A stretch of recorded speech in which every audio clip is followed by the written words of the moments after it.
Not yet having come to his senses, Masaru heard someone trying to wake him up. When he opened his eyes, he froze in shock. The person in front of him had bunny ears.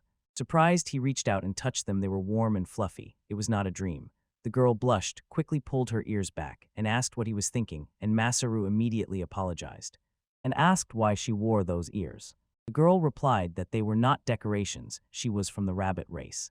Surprised, Masaru stood up sharply. The girl looked at him embarrassed and asked if he understood what she said, and at that moment, Masaru felt that he had truly awakened. This was not a dream, but a real transformation. He had indeed been reborn in the world of Alstacia. Panic overwhelmed him. He began to think about how he ended up here and worry about the simplest things. Food, shelter, and even a toilet starting from scratch in a completely new world suddenly became overwhelmingly difficult. Just then Masaru looked at the girl and asked if she would take him with her. She hesitated, explaining that she did not know who he was, and if she brought a human with her, everyone would get angry.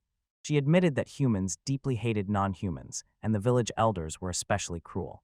Masaru thought it was like a plot from a manga or game and wondered if slavery existed here, where humans treated other races cruelly, so he asked her to at least try to talk to them on his behalf. But suddenly a strange sound came from nearby, and Masaru said it sounded like someone was coming to greet them. They were not visible, but the girl saw no one. Suddenly a hobgoblin appeared from somewhere, and she screamed in fear.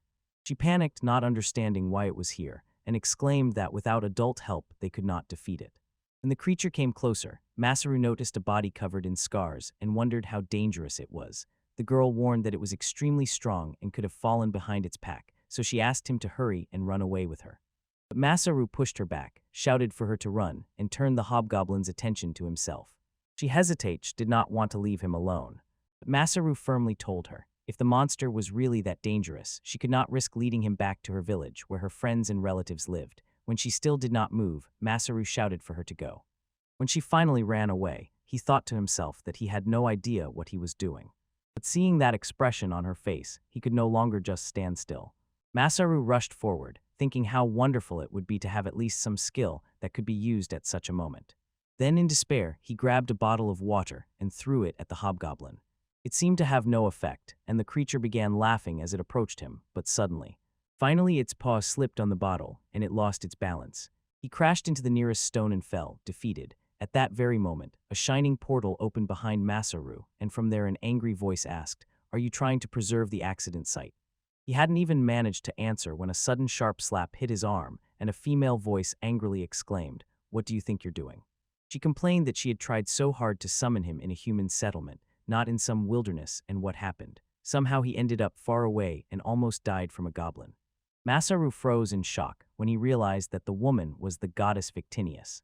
She was no less surprised. She couldn't understand how he was still alive, and asked why he even thought that she was the one who gave him these abilities. This scene awakened memories of his reincarnation in him.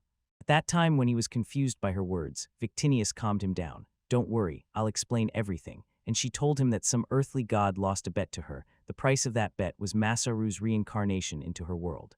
To confirm his identity, she reminded him that during reincarnation he was 36 years old, and his current body was only in its 20s. He worked in a household center and loved playing video games. When she began talking about his situation, Masaru, still stunned, interrupted her and asked her to wait. He couldn't understand what was happening to him, or if this was even a dream, but Victinius firmly told him that this was reality, and he had no right to refuse. Then, using her divine power, she summoned 3 shining cards before him, explaining that she would grant him her blessings. Each card contained a special skill, and all 3 were to end up in his hands. Masaru looked at the cards and smiled, saying that when she mentioned blessings, he imagined something like a legendary weapon or powerful magic, and Victinius replied that since his hobby was games, he should already understand what skills are. Then Masaru asked if it was really possible to get these skills through the cards, and she nodded, saying, "Let's start right away." At that very moment, another woman appeared. Hera whispered something about 8 tickets, and Victinius seemed to freeze in shock. Hera admitted she had made a serious mistake. Victinius averted her gaze and muttered that she hadn't seen her for a long time because she had to talk to her father, Masaru. Feeling awkward, just nodded and remained silent, and in a moment Hera apologized to Masaru. She said that those who are truly guilty in this mess should apologize, introduced herself as Hera, and explained that her husband Zeus and that idiot Victinius also regretted the trouble they caused him. Masaru froze upon hearing the names Zeus and Hera, the very ones from Greek myths. Hera calmly confirmed this and explained that according to the divine agreement upon reincarnation, he was supposed to receive proper help first. He was given a blessing that could help even the ability to understand the language of the new world, but as soon as the soul was sent to another world, even the gods could not intervene directly. She added that Victinius tried to take part of the blessing tickets that she won together with Hera's husband. Out of the 8 tickets received, Victinius was going to give Masaru only 3, and Masaru was simply left speechless by this. While Victinius closed her tear-filled eyes, she muttered that she hears nothing. And suddenly, a shining slot machine appeared before them. Victinius explained to them, although she could grant Masaru skills, it did not mean she would pick them for him. This was the usual divine method, and Hera added that if Masaru immediately uses 10 tickets, he will receive a special bonus. Hera, to make up for her husband's mistake, offered to give him one more ticket, and Victinius, still embarrassed, added another one as an apology, and Masaru ended up with as many as 10 tickets. Hera added that the opportunity to roll for 11 skills is an extraordinary honor, and that Masaru should feel proud and sincerely thank them.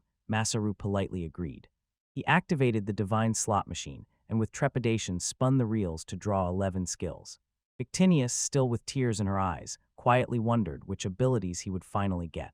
When Masaru received skill ratings Lava III and Masonry Lava IV, Hera smiled and remarked that so far he was really doing quite well. She checked his data and said that he was strangely lucky.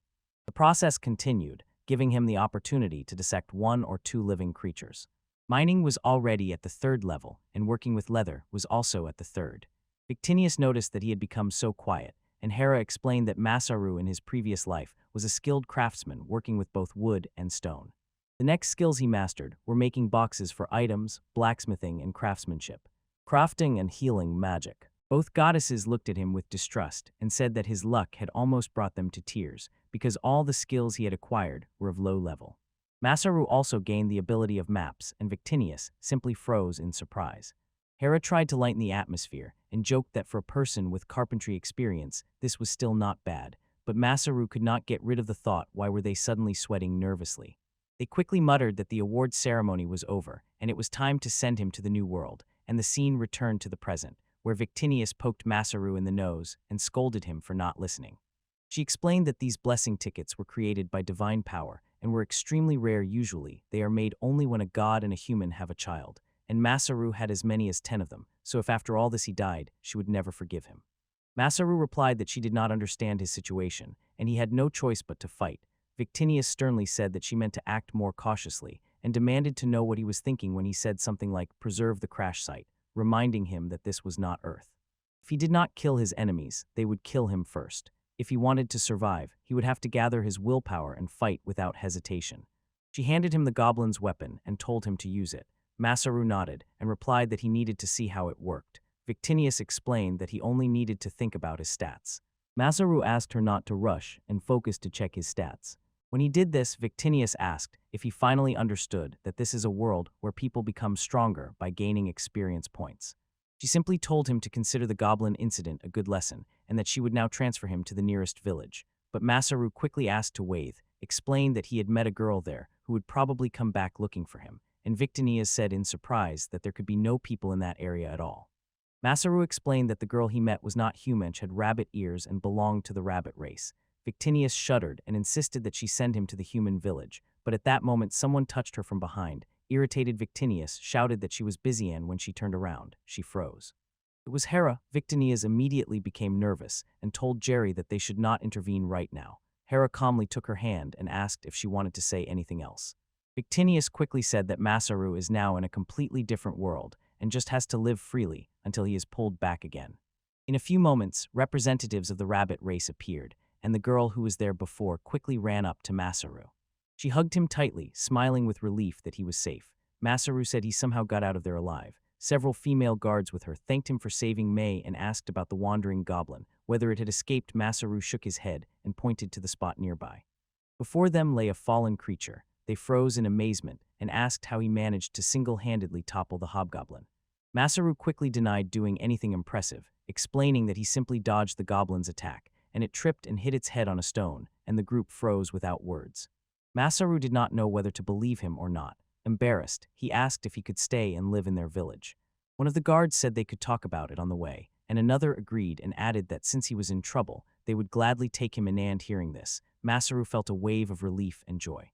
They said that Masaru risked his life to save Mei from a hobgoblin and were immensely grateful. They invited him to go with them so he could meet the elder of their village, and Masaru agreed. He returned to Mei and thanked her, and she smiled and noticed that he had not yet told her his name. She introduced herself Mei and, freezing, waited for his response. Her polite manner intrigued Masaru a little, and when she noticed his gaze, she asked if something was wrong. He shook his head and said everything was fine. Then, with a barely noticeable smile, he said his name was Narumi Masaru. He asked her to just call him Masaru. When they shook hands, Masaru felt longing and fear of the unknown road ahead. He had no idea what awaited in this new world, but his new life, a life where he could finally be free, was just beginning.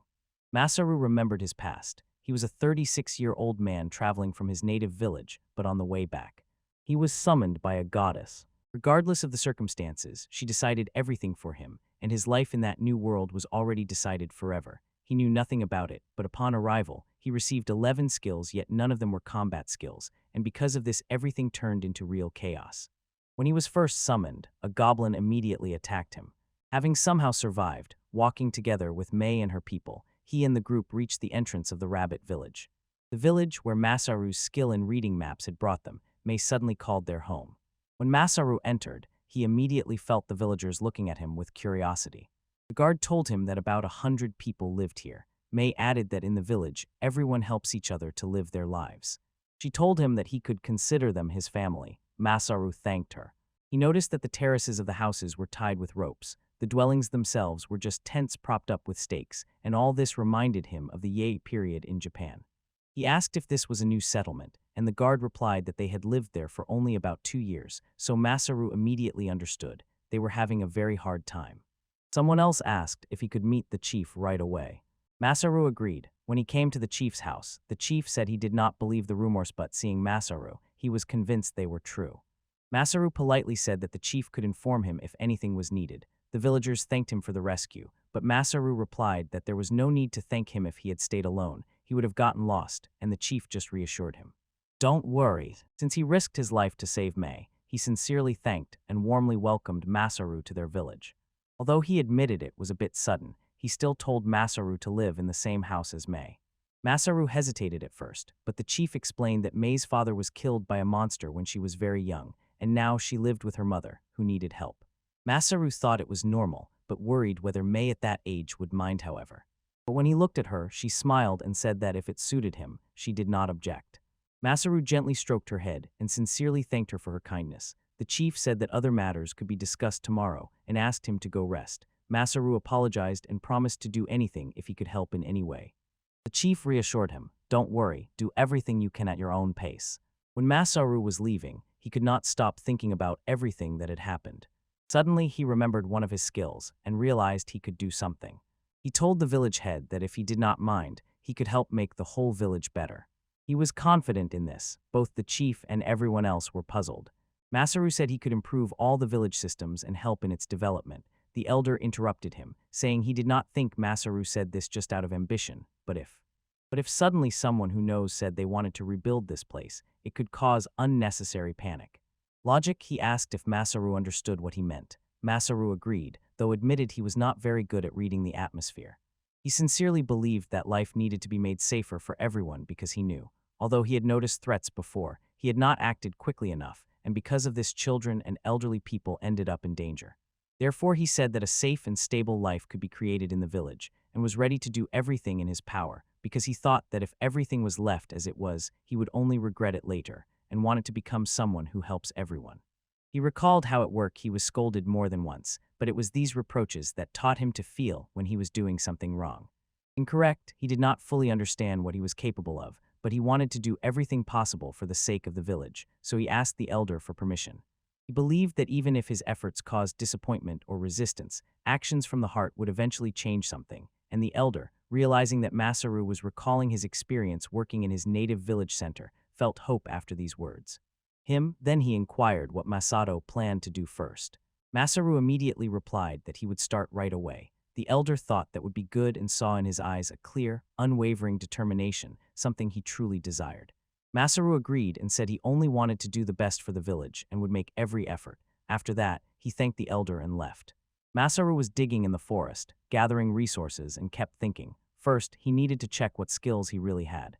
He remembered that after acquiring skills from the slot, what he could create had changed drastically, and there were also skills he did not remember at all, so he decided to start by figuring out which skills he originally had and which ones he could now test. Turning on the evaluation skill, he looked closely at the simple knife in his hand and was impressed. Having borrowed it from May, he decided to be very careful not to break it, and at the same time realized, such skills are incredibly useful. They require neither prior training, nor experience, nor knowledge. He tested his cutting skill and decided to try it by touching the nearest tree. At that very moment, the tree was cut down and it began to fall right on him. But he quickly dodged, thinking about how dangerous it was. He realized he had almost died and noticed that out of his 213 MP, about 1/6 was spent using the skill. Still, it did not seem too difficult. He just needed to level up to use it more effectively. Next, he tested the construction skill and realized he could manipulate. He controlled the stone without any tools. He decided to start with a simple cube, and as soon as he lifted the small stone, it instantly turned into a perfect cube. The pipe was exactly as he had imagined it. Then he thought of drying the wood he had cut earlier. After reviewing all the details, he realized, if the material is of the same level, it is easy to compare the effectiveness of different skills. He planned to later use that wood for construction. He knew if the wood is left for some time, it will lose all moisture and become difficult to work with. Usually this takes half a year. The wood could dry for a year, sometimes 2 or 3 depending on the species, although some dried in a month or 2. He wondered if his skill could speed up the process and dry the wood instantly. Recently, just at the moment when Masaru was about to test his skill, May came and told him that dinner was ready. That was why she came to get him. Masaru collapsed onto a piece of fallen wood and told her not to worry. They assured her that he seemed fine, but May was shocked and said he looked even worse than after the fight with the goblin. She asked what he had done to end up in such a state. Masaru quickly realized it was mana exhaustion, which he had read about many times in books, and using such a powerful ability had clearly drained him. Although he sighed with relief, he had chopped the log without overexerting himself. Just as he looked at her with satisfaction, May grabbed his hand and pulled him home, and Masaru was deeply embarrassed by his condition. They returned together, and when they arrived, May's mother warmly welcomed them. Masaru politely greeted her and introduced himself. She introduced herself as Ruru and asked him not to be so formal. May proudly told her mother that Masaru was incredible and even saved her life by defeating a hobgoblin. Ruru told Masaru that although they had little, their home at least protected them from rain and wind, and asked him to consider the house his own and feel at home. Masaru gratefully agreed. They sat down to eat, and while he ate, he thought that it was thanks to the rabbit people that he could live in their world. He dreamed of that world and decided to start a new life there. Although he did not have a clear idea of how much he could do for them, he was determined to give all his strength and decided to start the very next day. He set out to implement the plan to transform the village. The next day construction was bustling again. After long reflection, Masaru went to the village entrance, where the guard asked if everything was all right. Masaru nodded and said decisively, "First of all, the fence needs to be strengthened." One of the workers said that he had heard most of Masaru's plans from the boss, and that Masaru intended to make several improvements in this area. Another worker was excited since he woke up. Someone asked with interest why Masaru was starting with the fence, and Masaru replied that safety was above all, so even if monsters attacked, the village would not suffer serious damage. From the roots of the forest to the very ground beneath it, he wanted to build a stone guardian. He explained that they could take as much stone as needed from the nearby cliff, and that the fence would become much stronger from it. Everyone was delighted. One of them interrupted, pointing out that the fence did not surround the entire village, and that they would need a huge amount of stone, and there were simply not enough working hands. Masaru reassured him, saying not to worry. He had already gone to the cliff with May that morning to collect materials. He pulled out a huge pile of stone from his item box, and everyone froze in amazement. Masaru assured that there would be no problems. Everyone was shocked at how he used this skill. Although this ability was supposedly considered ordinary, and at least someone in every town usually had it, another worker noted that Masaru probably had his own reasons for doing everything this way. Masaru, a little disappointed, wondered mentally what they were talking about and whether this skill was really that strange. When he first got it, it did not seem rare to him at all. He decided that it was better not to show that ability too often, so he ordered them to move the stones to the construction site. As soon as they began to lift them, Masaru asked them to stop. They were warned that if the stones were placed randomly, the structure would collapse. When they wondered if there was a certain way to lay them, Masaru decided to experiment. After they noticed that they had many small pebbles, He built a small test wall and explained that even a small attack would break it if built that way. The most important thing, according to him, was what was hidden behind the stones. He explained that the stones did not become smaller by accident, and the gaps between them were intentional. During laying, they were aligned so that the spaces were even. The wall would become stronger and would hardly fall. Someone asked if simply piling them up would help. Another wondered if anything else needed to be done, and Masaru replied that if the attacks became stronger, they would have to use the pebbles as well. He explained that if large stones were placed outside and gravel was poured inside, rainwater would easily pass through. Easily the wall remains strong even in the rain, and that is why, he said, using gravel was a good idea. It was a simple but effective technique that made the wall much stronger. Finally, he asked everyone to watch so that no gaps remained between the stones. Masaru decided to teach them how to properly build a strong wall and said that from now on he counted on their help. Several women approached him and, politely apologizing, asked how he managed to come up with such wonderful ideas out of nowhere. Masaru replied that he didn't mind sharing everyone had helped and explained that he was mainly gathering materials to help them cook. He said he had heard that they cooked only on fire, so he planned to build a stove to make it easier. Upon hearing this, their faces suddenly changed, and they asked if he would install it immediately after making the place safe. Masaru thought that was more of an order. These women were truly kitchen demons, and he realized it was better not to cross them. He quickly explained the stove would be built from stone, so there would be no problems. They beamed with joy, finally understanding that Masaru really knew how hard cooking could be. Together with the women, Masaru went to the field and announced that he would build the stove. He took on the hardest tasks but gently asked if he could count on their help and if everyone agreed. They gladly agreed and shouted for him to leave it to them. Masaru explained that he still needed a few materials and would be very grateful for their help in gathering them when they asked what to collect besides stones. He said clay, grass, and sand. He explained that these materials would strengthen the structure and make the work easier than using only stones. One of the women said she understood how clay would help but wondered why grass and sand were needed, to which Masaru replied that they would be mixed with the clay by itself. It was not very strong and had a weak structure, but combined with grass and sand, it formed a denser mixture that would become much stronger after drying. Several women still looked uncertain, so Masaru asked Mei to go with some of them, and told everyone not to hesitate to ask questions and assured that if anything came up that he could help with, he would definitely help. Soon one of the women suggested that it would be great to have forks and spoons for the entire rabbit village, plus a few more tables and chairs. Masaru considered the request and, although a bit worried about the mana needed, decided that his skills would be enough. He agreed and told them that it would take a few days, but he would definitely do it. He thought it would be wonderful to build a covered spot where everyone could sometimes gather to eat together. When he noticed that the women were looking at him, he wondered if something was wrong.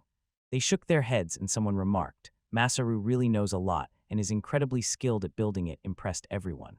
Masaru replied that these were just things he remembered from his previous job. They asked what kind of job it was, and Masaru said it was simple, ordinary work.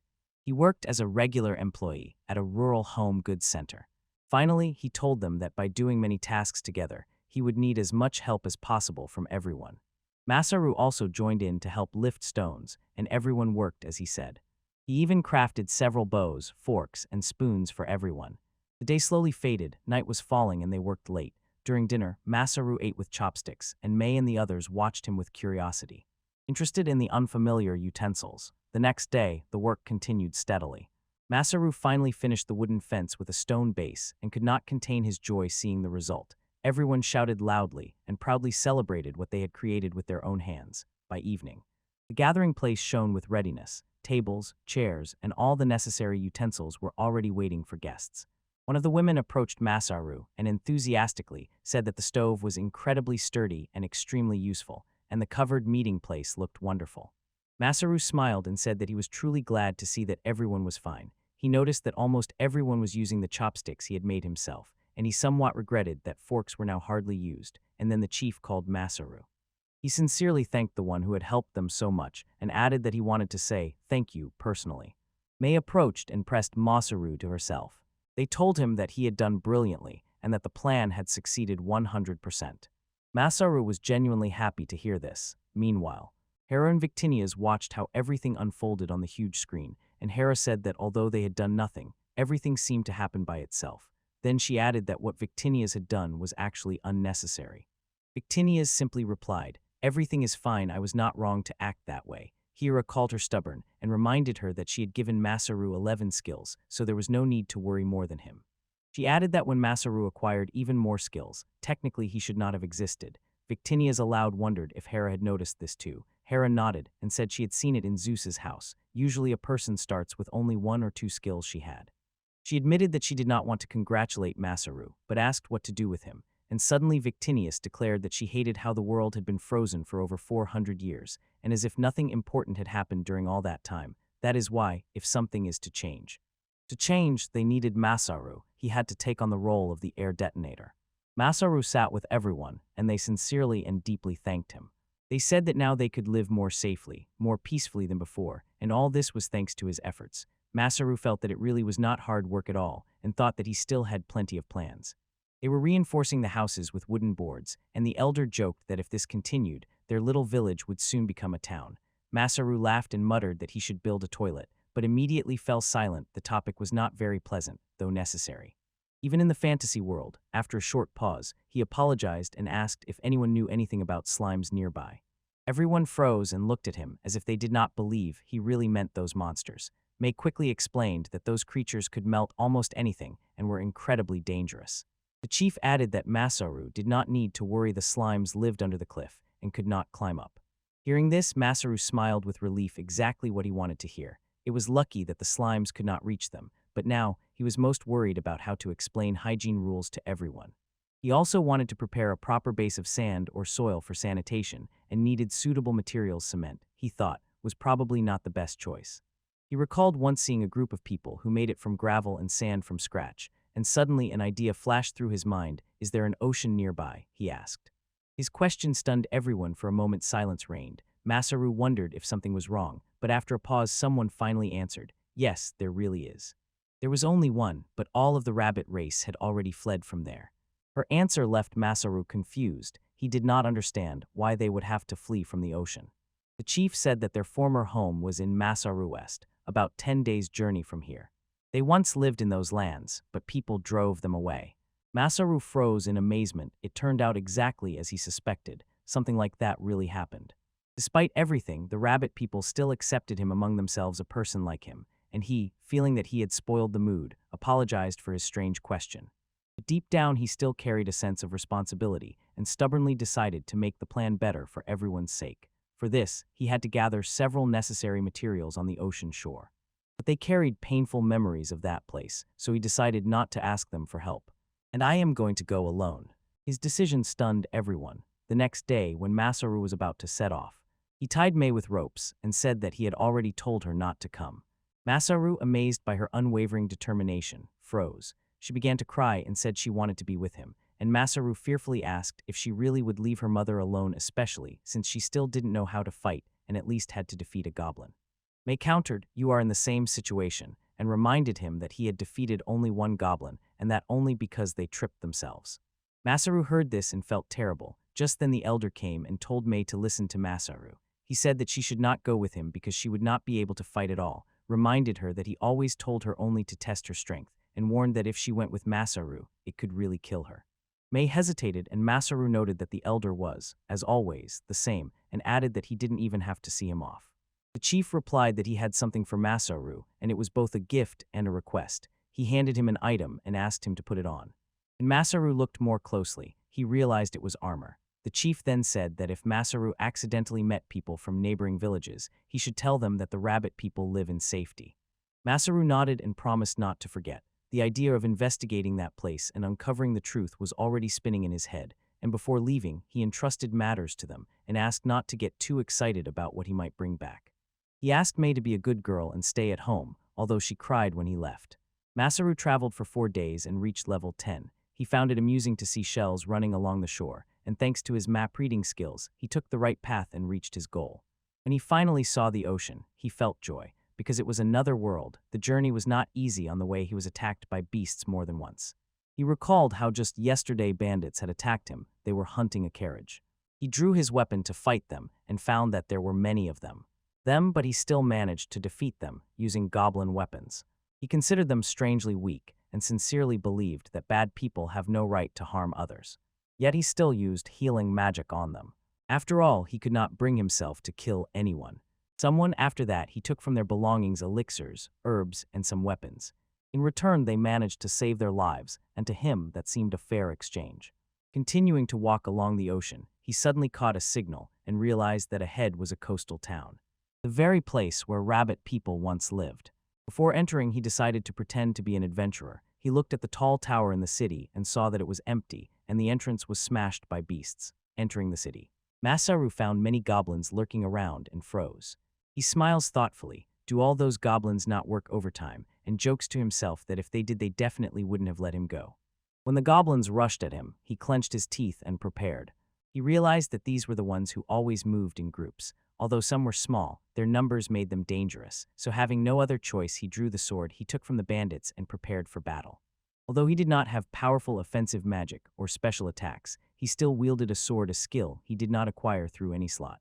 But he already knew one thing: it resembled kendo, which he practiced in childhood, and he wondered if this would also be recognized as a valid skill in this world. He struck with a clean wrist movement. He restrained himself from killing. He hadn't fought seriously for a long time, and everything was going well until suddenly a giant goblin appeared, riding a huge wild boar. Masaru immediately guessed that this was the village chief, and helplessly thought about what he could do against such an opponent. The beast relentlessly lunged at him. The speed was simply incredible. Masaru barely dodged, and realized that his sword did not reach the goblin rider.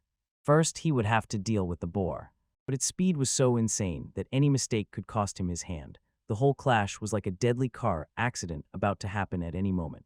And suddenly an idea came to him. If the boar was running so fast, it was like a speeding car, not easy to stop. He quickly used his item box, pulled out a large log, and swung with all his might, hitting the goblin and knocking him off the boar.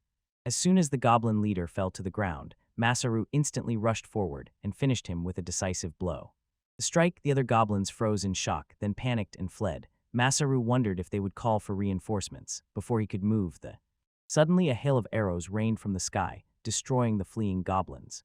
Masaru turned and saw a man approaching on horseback. He introduced himself as the deputy captain of the Kingdom of Grotto's army and firmly demanded that Masaru say who he was. Masaru froze in shock when the man shouted at him, demanding if he could hear them at all. A wiser commander stepped forward, calmed his subordinate, and apologized to Masaru for his knight's rudeness. He introduced himself as General Cook and explained that they had come to destroy the goblins. As if they were late, he asked if Masaru had defeated them all by himself, and upon realizing this, sincerely thanked him for his help. Masaru introduced himself and explained that he came here only for resources, and listening to them, he thought, if these people are from the kingdom, then this place is under their rule. It was a perfect chance to find out what happened to the rabbit village, but he did not know how to ask about it. Another man approached Cook and reproachfully asked why he was talking to Masaru alone. Had he lost his mind? Cook said that the reports mentioned a goblin rider among the enemies, and the man shuddered, admitting that even they could not handle such an enemy. They bombarded Masaru with questions: whether he was a local peasant or from a neighboring settlement, how old he was, what he worked as, and whether he had any documents. The barrage of questions completely confused him until Cook interrupted and said there was no need to pressure him further.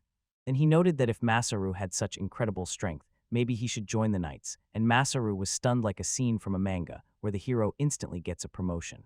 However, he politely declined, saying that he already had his own goal, and it was that which had brought him all this way.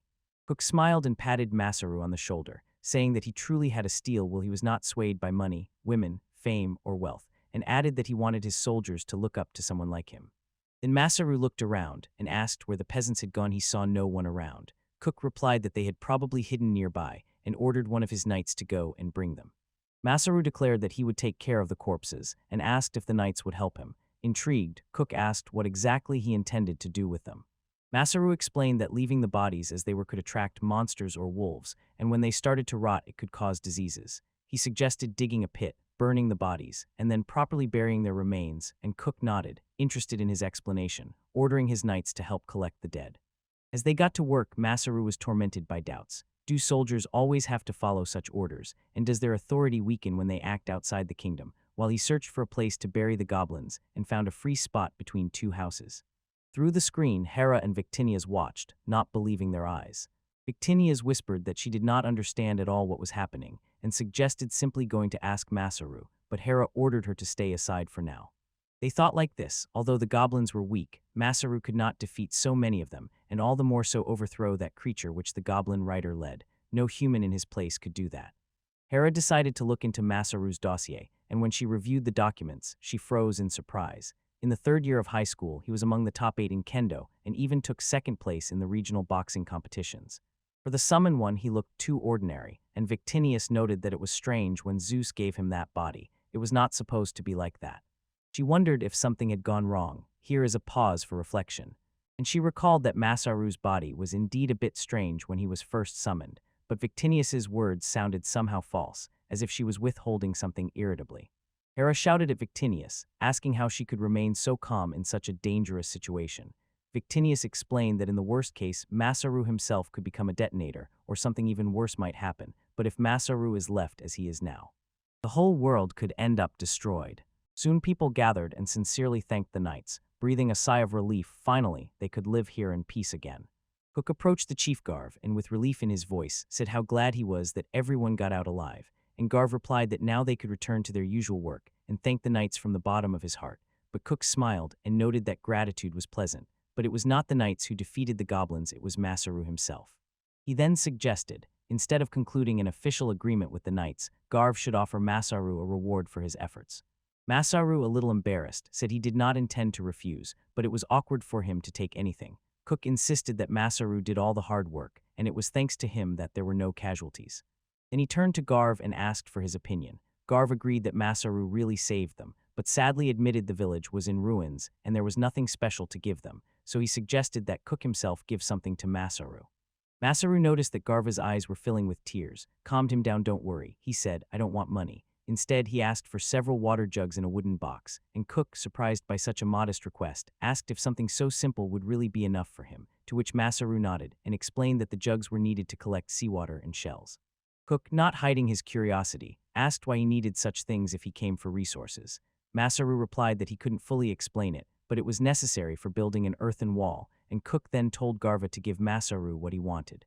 Garv thought for a moment and said that the wooden boxes would still be useful, but the jugs were needed to carry water from the ocean to the village. Without them, there would be real problems. To lighten the mood, Masaru decided to name some minor reason. He told Garva that he no longer needed to carry water to the village. There was already a well near the garden. Garva froze in shock and grabbed Masaru by the collar, demanding an explanation of how he found out. Masaru calmly replied that he just noticed it from afar, and the knights, overhearing, got angry at Garv and reproached him. Isn't the village lacking water and crops, and why hadn't he reported the well earlier? Masaru froze, watching as the knights twisted Garva and prepared to take him away. Suddenly, a man rushed forward and grabbed Masaru by the arm. His face flared with rage. The crowd buzzed and began demanding why Masaru acted that way and what he would do if their village was destroyed because of it. Masaru, trying to stay calm, said that the elder should be asked, not him, but before he could add another word, the man hit him with a handheld weapon, shouting that it was Masaru who revealed the secret to the knights. Acting on instinct, Masaru struck back. The man was thrown backward, but looking around he saw others already sneaking up and preparing to attack, and later the knights returned with the village elder tied up. They found that Masaru had already defeated the villagers. Cook was in complete shock. Masaru explained that those people suddenly attacked him, although the goblins were much stronger, and the cook, shouting indignantly, asked what kind of mess Masaru had caused, claiming that the villagers attacked him because he exposed their secret, and whether they planned not only to kill Masaru but also to hide their secret. Then Masaru asked what Cook planned to do next. Cook sternly replied that usually for hiding a well on a farm, or even for attacking someone, he would execute the guilty, or make them slaves. Masaru simply smiled and told them to wait. He added that if Cook agreed to his terms, he could simply decide to forget what happened, and if he agreed, no one would be punished. He asked if that was acceptable, and Cook agreed, acknowledging that Masaru was the victim. Garv returned to Masaru and asked what his terms were. Masaru replied that they only needed to answer a few of his questions, and based on their answers, he would decide whether to do them a favor. Cook thoughtfully watched what Masaru was planning, while Masaru himself pondered where to start. Upon entering, he then asked what happened to the rabbit people who owned that village about 2 years ago. Everyone was shocked by what they heard. Garv asked what Masaru was planning and addressed the knights, asking if they allowed such interrogations. Masaru wondered if his approach was mistaken, as Garv began to lose patience. Eldam, one of the knights, stepped forward and ordered him to stop. Masaru was embarrassed, not understanding why the knight defended the leader. Eldam asked why he was raising the issue of what happened 2 years ago, and Masaru replied that he would explain as soon as they answered his questions, and added that there were people who still believed in him. Eldam wondered, did he mean the rabbit people? Masaru realized that the knights also knew about them, then Eldam addressed him. Acknowledging his strength and admitting that even he himself could lose to him, he still continued. It was said that it all began about 5 years ago, when the previous king expanded the country by absorbing all the surrounding states. One of those places was the very village where Garvin fought in battle and won. Then the rabbit people fled, their land was seized, and Garv was elected head of the village. Masaru realized the land was not taken by pirates, it was seized by people. All who belonged to the rabbit people were expelled. He asked what happened to those who did not manage to escape. He was told that the captured were made slaves. Masaru understood that even now the rabbit people mourned those who were taken. Angered, he approached Eldam and demanded that they immediately free all the remaining rabbit people and prepare them. Kuk tried to calm him, saying he understood Masaru was upset, but releasing them was impossible. It could not be done immediately.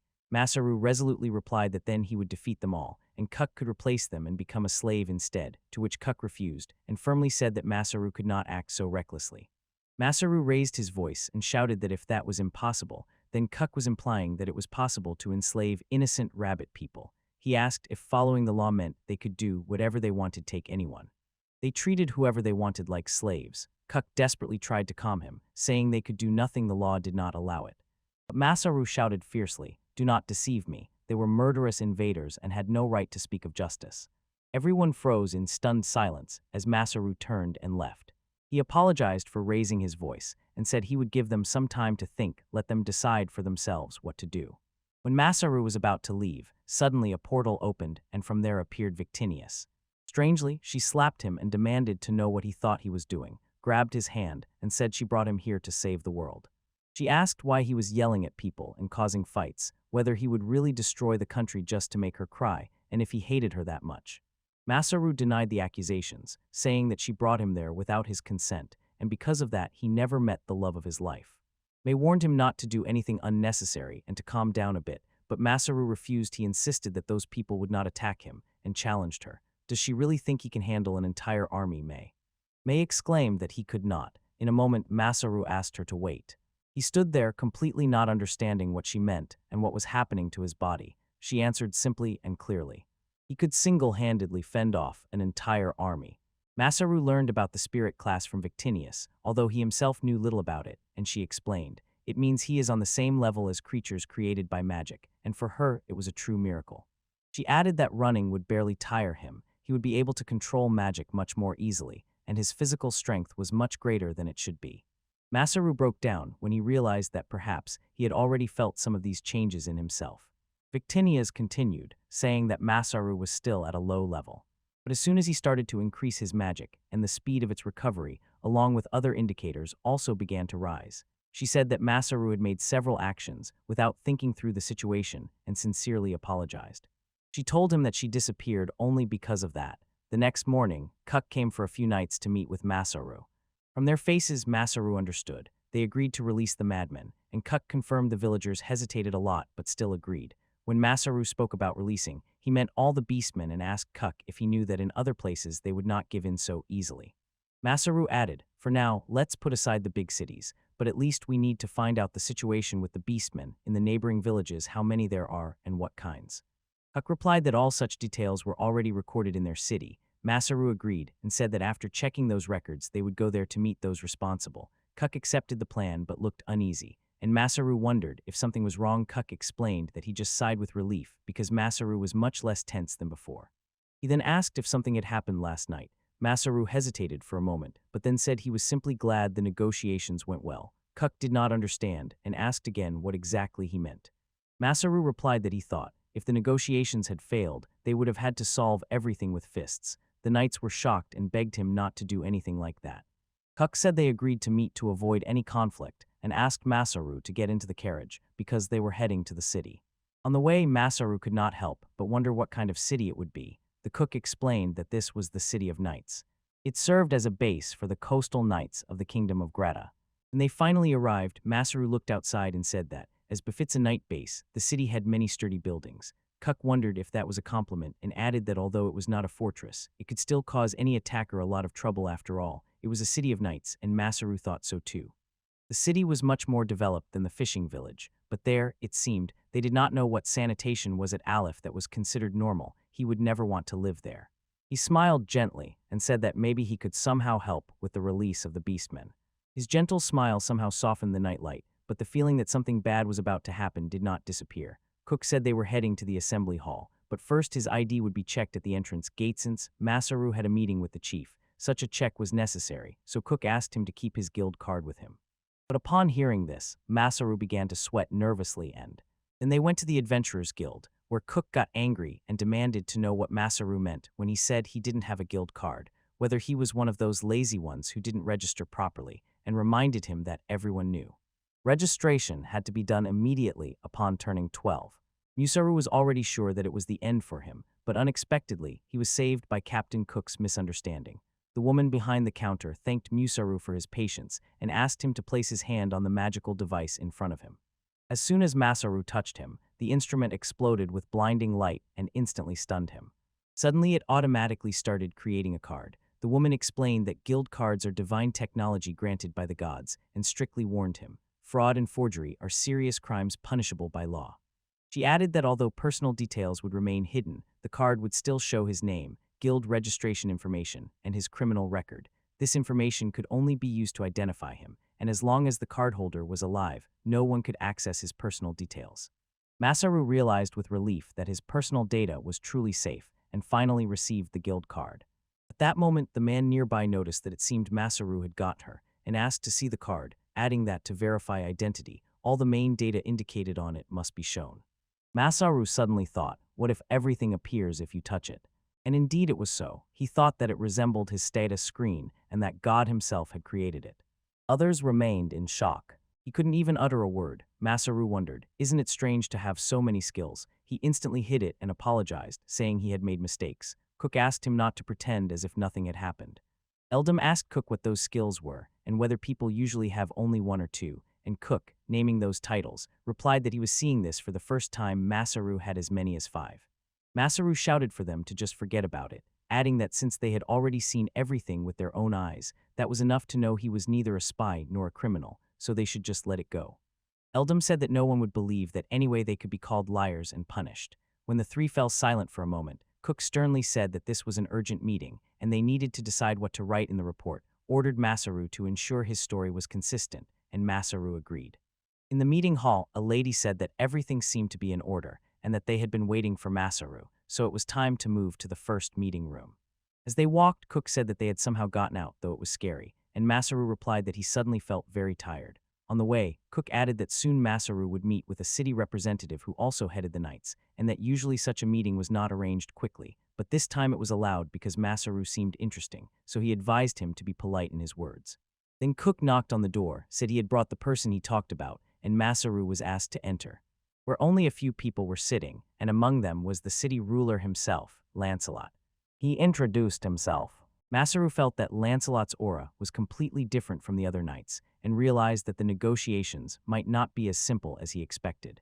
He stepped closer and thanked Lancelot for the opportunity, but as he was about to continue speaking, Lancelot interrupted him. There was no need to beat around the bush. He had already been informed why Masaru had come, namely to personally negotiate the release of the beastmen. In other words, everything was decided by what Masaru was ready to give for their freedom, but it seemed he was not even going to offer money or goods. Lancelot waited intently to see what proposal he would make. Masaru thought that Lancelot was much more restrained and logical than he had imagined, and this made the situation even more complicated. He felt that any attempt to deceive Lancelot would backfire on him, so the best thing was to be honest and look him in the face. Lancelot noted that this would be the greatest event the city had seen since its founding, and asked what Masaru intended to offer. Masaru took a deep breath and replied that he offered his knowledge. Others were puzzled, not understanding what he meant. Lancelot asked for an explanation, and Masaru said that thanks to his knowledge he would be able to reduce the number of deaths, provide more food, and make plans that would increase employment, productivity, and the overall standard of living in the town. Others gawked in surprise, and Masaru gave an example. When Lancelot asked what exactly he meant, he replied that the first thing he would improve was the horse-drawn carriage. Masaru said that during the trip he noticed how much the carriages shook in motion, so he planned to introduce Sprinksome mechanism that absorbs shocks and vibrations, which no carriage in the city had yet. One of those present asked in surprise if he could really make a carriage that would not shake at all. Masaru explained that he would not make it completely stable, but the movement would be several times smoother than the current ones, and instead of leaving the horses without horseshoes, he planned another improvement.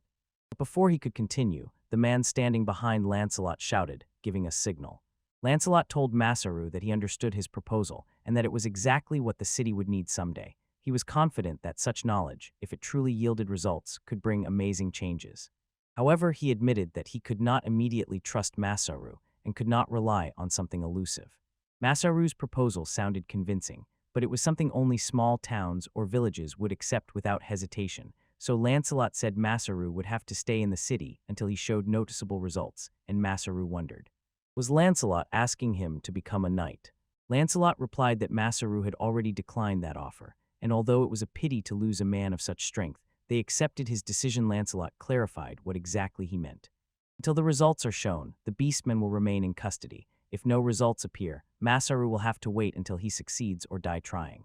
In other words, Masaru gave not only his knowledge but also his future. Masaru accepted the conditions without hesitation, and this shocked everyone. Lancelot announced that Masaru must fix two things in the city: sanitation and horse carts. As soon as the slightest progress is visible in these areas, the beastmen will be handed over to him. While Masaru listened attentively, Lancelot continued, saying that Masaru could discuss the details with his secretary if any problems arise. Masaru refused, saying that the conditions were already better than he expected. Then Lancelot informed him that Masaru misunderstood.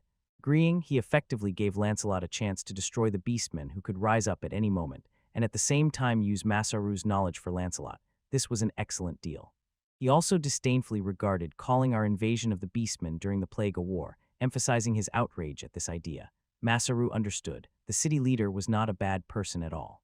Lancelot said he would arrange a gathering of scattered beastmen, but frankly admitted, the real trouble is those who will stand in the way of their liberation, and so he looked at Masaru and asked if he had any interesting ideas on how to deal with this.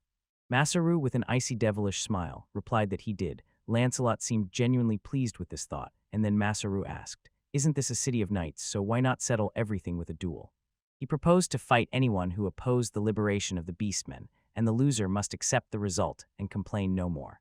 Surprised, Lancelot stood up and exclaimed that this was a brilliant idea and a real spectacle. Looking at the sword hanging nearby, he added that there would be many fools who would not admit defeat.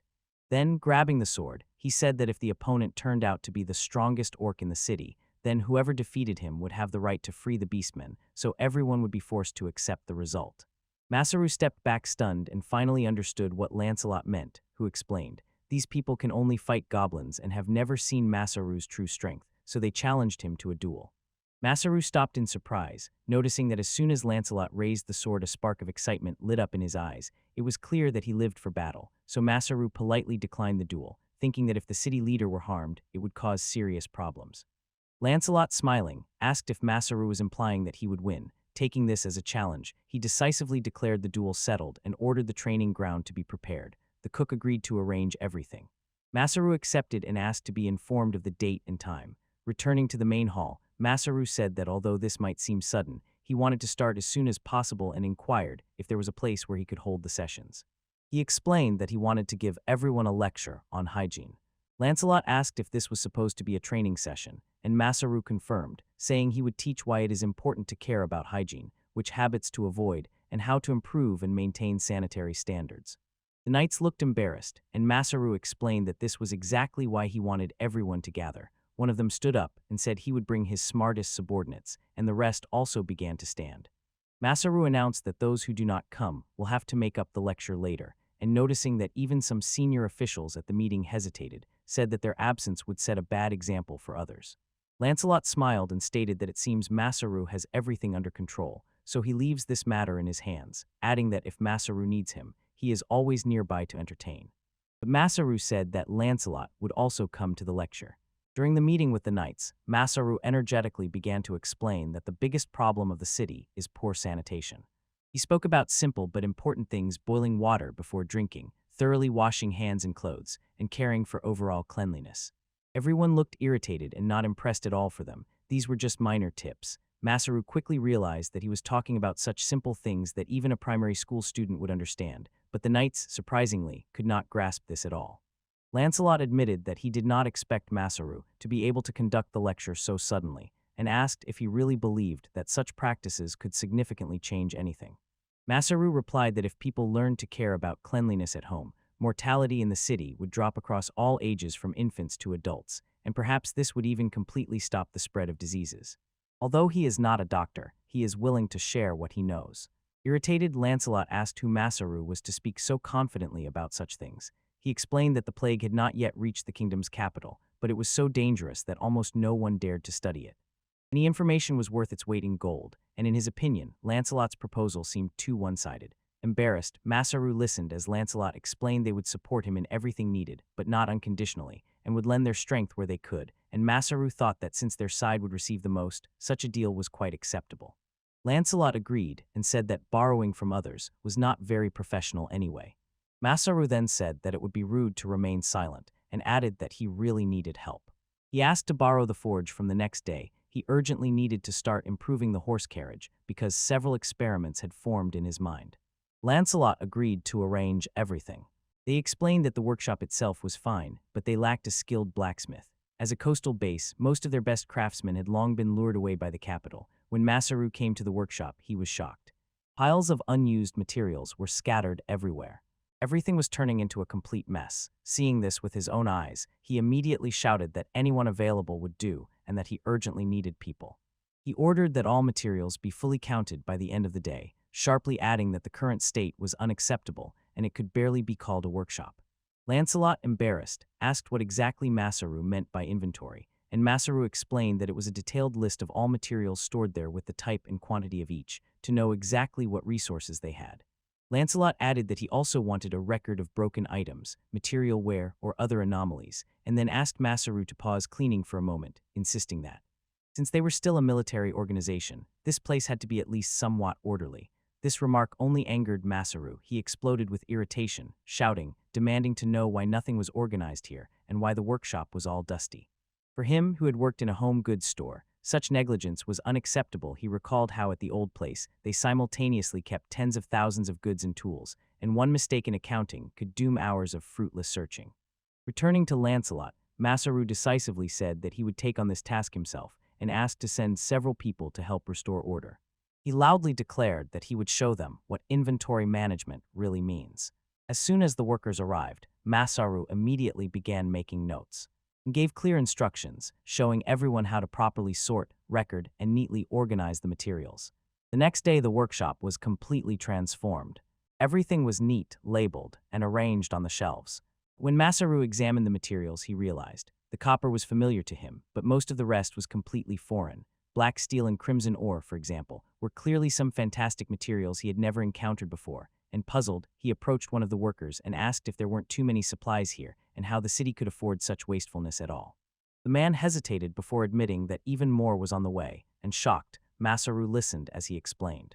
The contract obliged them to buy those ores under a long-term agreement. The deal was made before arriving in the city, and there was still a year left until its completion. Masaru sighed and said it was worth at least starting to smelt the ore into ingots so it could be used. He added that although some materials were unfamiliar to him, he could experiment with them and obtain useful alloys, and an interested man behind asked what an alloy was. Masaru explained that by mixing copper and tin, a metal called bronze is produced. It can be used for armor. It is stronger than copper but not as strong as iron, which itself was an alloy. He admitted that he personally wanted to try making stainless steel, but for that, iron and chromium were needed. Just as he intended to continue, someone interrupted him and asked what exactly he meant, and Masaru realized he was not understood, so he began thinking about how to explain it more simply. He added that when the strength or properties of a metal are not suitable, it can be mixed with another, resulting in an alloy with new, useful qualities.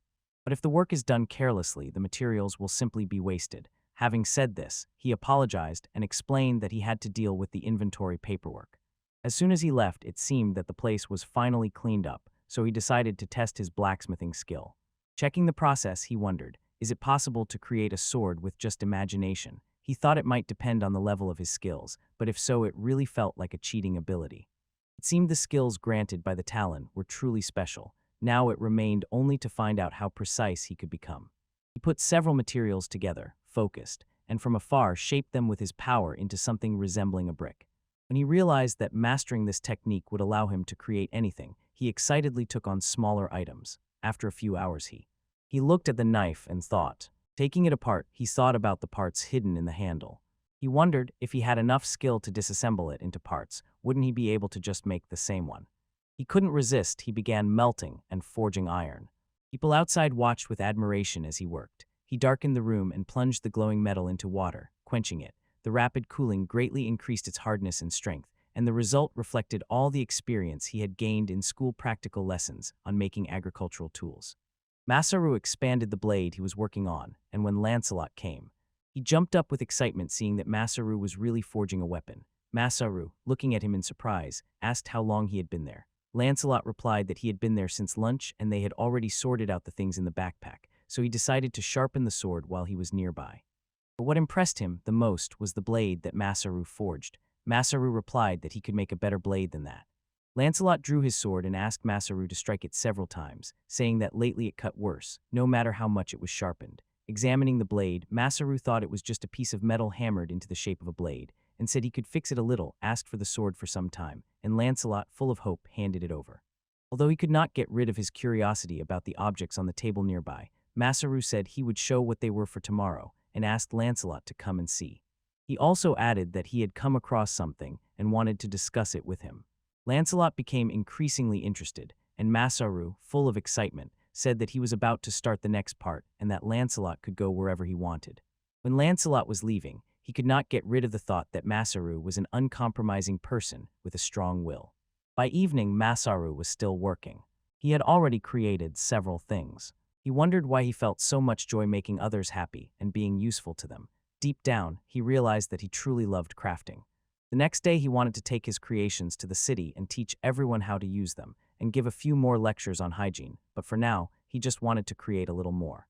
The next morning, when Masaru dozed off right at his workplace, a girl appeared and woke him up. He woke up half asleep and asked, "Who is she?" She said, "I am a messenger." She explained that the knights were too busy, so she was sent to run errands for their orders. Having confirmed who he was, she told him that in 3 days during the day on the training ground, he would face a duel with Lancelot. She also said that he had to be there that morning and that he could not miss it. Masaru realized with irritation that he had almost forgotten about the duel. The girl thought he was very strange and said that he would soon have to meet that old man, noticing that Lancelot seemed to be burning with anticipation of the duel. Masaru noted that Lancelot was a fight fan who never listened to him and had completely made this decision himself, and the girl was surprised that Masaru managed to interest Lancelot. She then warned him that there would be a medical team at the match, so he better not overdo it. Masaru stood up and stretched, and said he would try not to hurt Lancelot too badly. The girl teased him, laughing and asking if he really thought he wouldn't lose. Masaru replied that it was a bit scary, because she said exactly the same thing as Lancelot, then asked her to tell Lancelot to meet him later at the city square, and when she asked if he wanted anything from Lancelot, Masaru replied that he intended to arrange a small demonstration there. Later, Lancelot stepped onto the city square.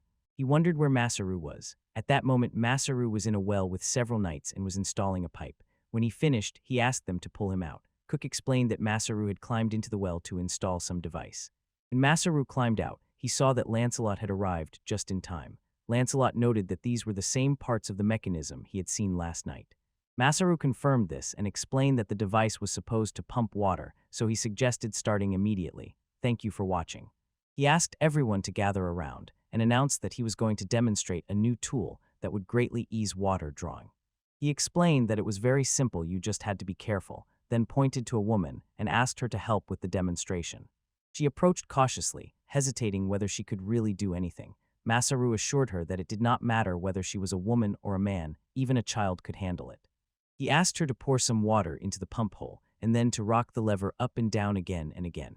In a moment, water began to flow out. This amazed everyone who called it magic. Masaru explained that the device is called a pump, and he will install such pumps on all the large wells in the city, asking everyone to use them carefully. Next, Masaru decisively set about improving horse-drawn carriages. He carefully examined one of them, recalled that he had ridden similar ones before, and recognized their design as very primitive. Looking underneath, he saw a metal axle running across, and the carriage body stood directly on it. Lancelot was puzzled trying to understand Masaru's plans, and he explained. He intends to separate the passenger compartment from the wheelbase, attach a frame to the wheels, and suspend the seating area on springs at the front and rear. Lancelot did not quite understand, so Masaru explained the idea more simply and clearly, honestly admitting that he had not yet tested whether his mechanism to reduce shaking really worked, and they began laying the foundation. Following his instructions, using his drawings and strength, and with the help of men, Masaru crafted the first prototype, but his mana soon ran out, so he asked Lancelot to set off at a slow and careful pace to test it. Lancelot agreed and ordered the knights to bring the horse in. After a few minutes of writing, he returned to Masaru. When Masaru was asked about his thoughts, Lancelot said he was stunned. The carriage did not sway at all, and all previous trips now seemed like lies. Such comfort was thanks to the mechanism created by Masaru. Masaru explained that city carriages had no suspension at all, so he installed shock-absorbing parts, and added that, if he remembered correctly, suspensions come in different types, so he hopes to try other shock absorber models someday. Lancelot wondered if it would be possible to increase passenger space, and Masaru agreed, explaining that today he wants to focus only on the suspension, but later they will definitely expand the passenger compartment. He even dreams of designing a carriage that can hold 9 or 10 people. Lancelot rejoiced at Masaru's progress and said that future journeys would definitely become much more comfortable, and Masaru replied that step by step, gradually improving and adding to existing technologies, they will eventually achieve even greater breakthroughs. Just then a knight approached Lancelot and asked to join the next trip. Another asked the same, and Lancelot said a little embarrassed that they would go next time and decided to stop testing for today. Masaru stepped aside and pulled Lancelot aside to talk privately. While the knights were testing the new carriage, Lancelot noted that such inventions are really convenient, and they will undoubtedly make everyone's life better. Masaru. He admitted that he had invented 2 or 3 more tools, and needs to teach the craftsmen how they work so they can manufacture and repair them if necessary. And Lancelot suddenly realized this was exactly what Masaru wanted to talk about yesterday. Masaru reminded him. During the meeting, Lancelot insisted agreements must be balanced. Lancelot agreed but added that, in his opinion, their offer might still be insufficient, and asked what Masaru wanted in return. Masaru proposed a deal, to stop all invasions between beastmen and humans, and to give up the excess or supplies they have. Both fell silent for a moment, considering this proposal. Then Sloth asked aloud if that was really all. When Masaru confirmed this, Lancelot agreed and finalized the deal. Noticing that the treaty along with the exchange of technologies was an honest solution beneficial to both parties, Masaru sighed with relief, because with this agreement, the beastmen would finally be able to live in peace after liberation. He hesitated whether it would be fair to take only the ore remnants, and Lancelot replied that it was fine as long as it did not affect the lives of the townspeople, swearing on his own life that there would be no invasion from his city, but honestly admitted that he had no right to forbid or oppose the decision of the entire country, so Masaru would have to be careful. Masaru smiled and thanked him from the heart. Lancelot laughed, walking away, said he would see Masaru in a duel in 3 days, and was already looking forward to a good fight.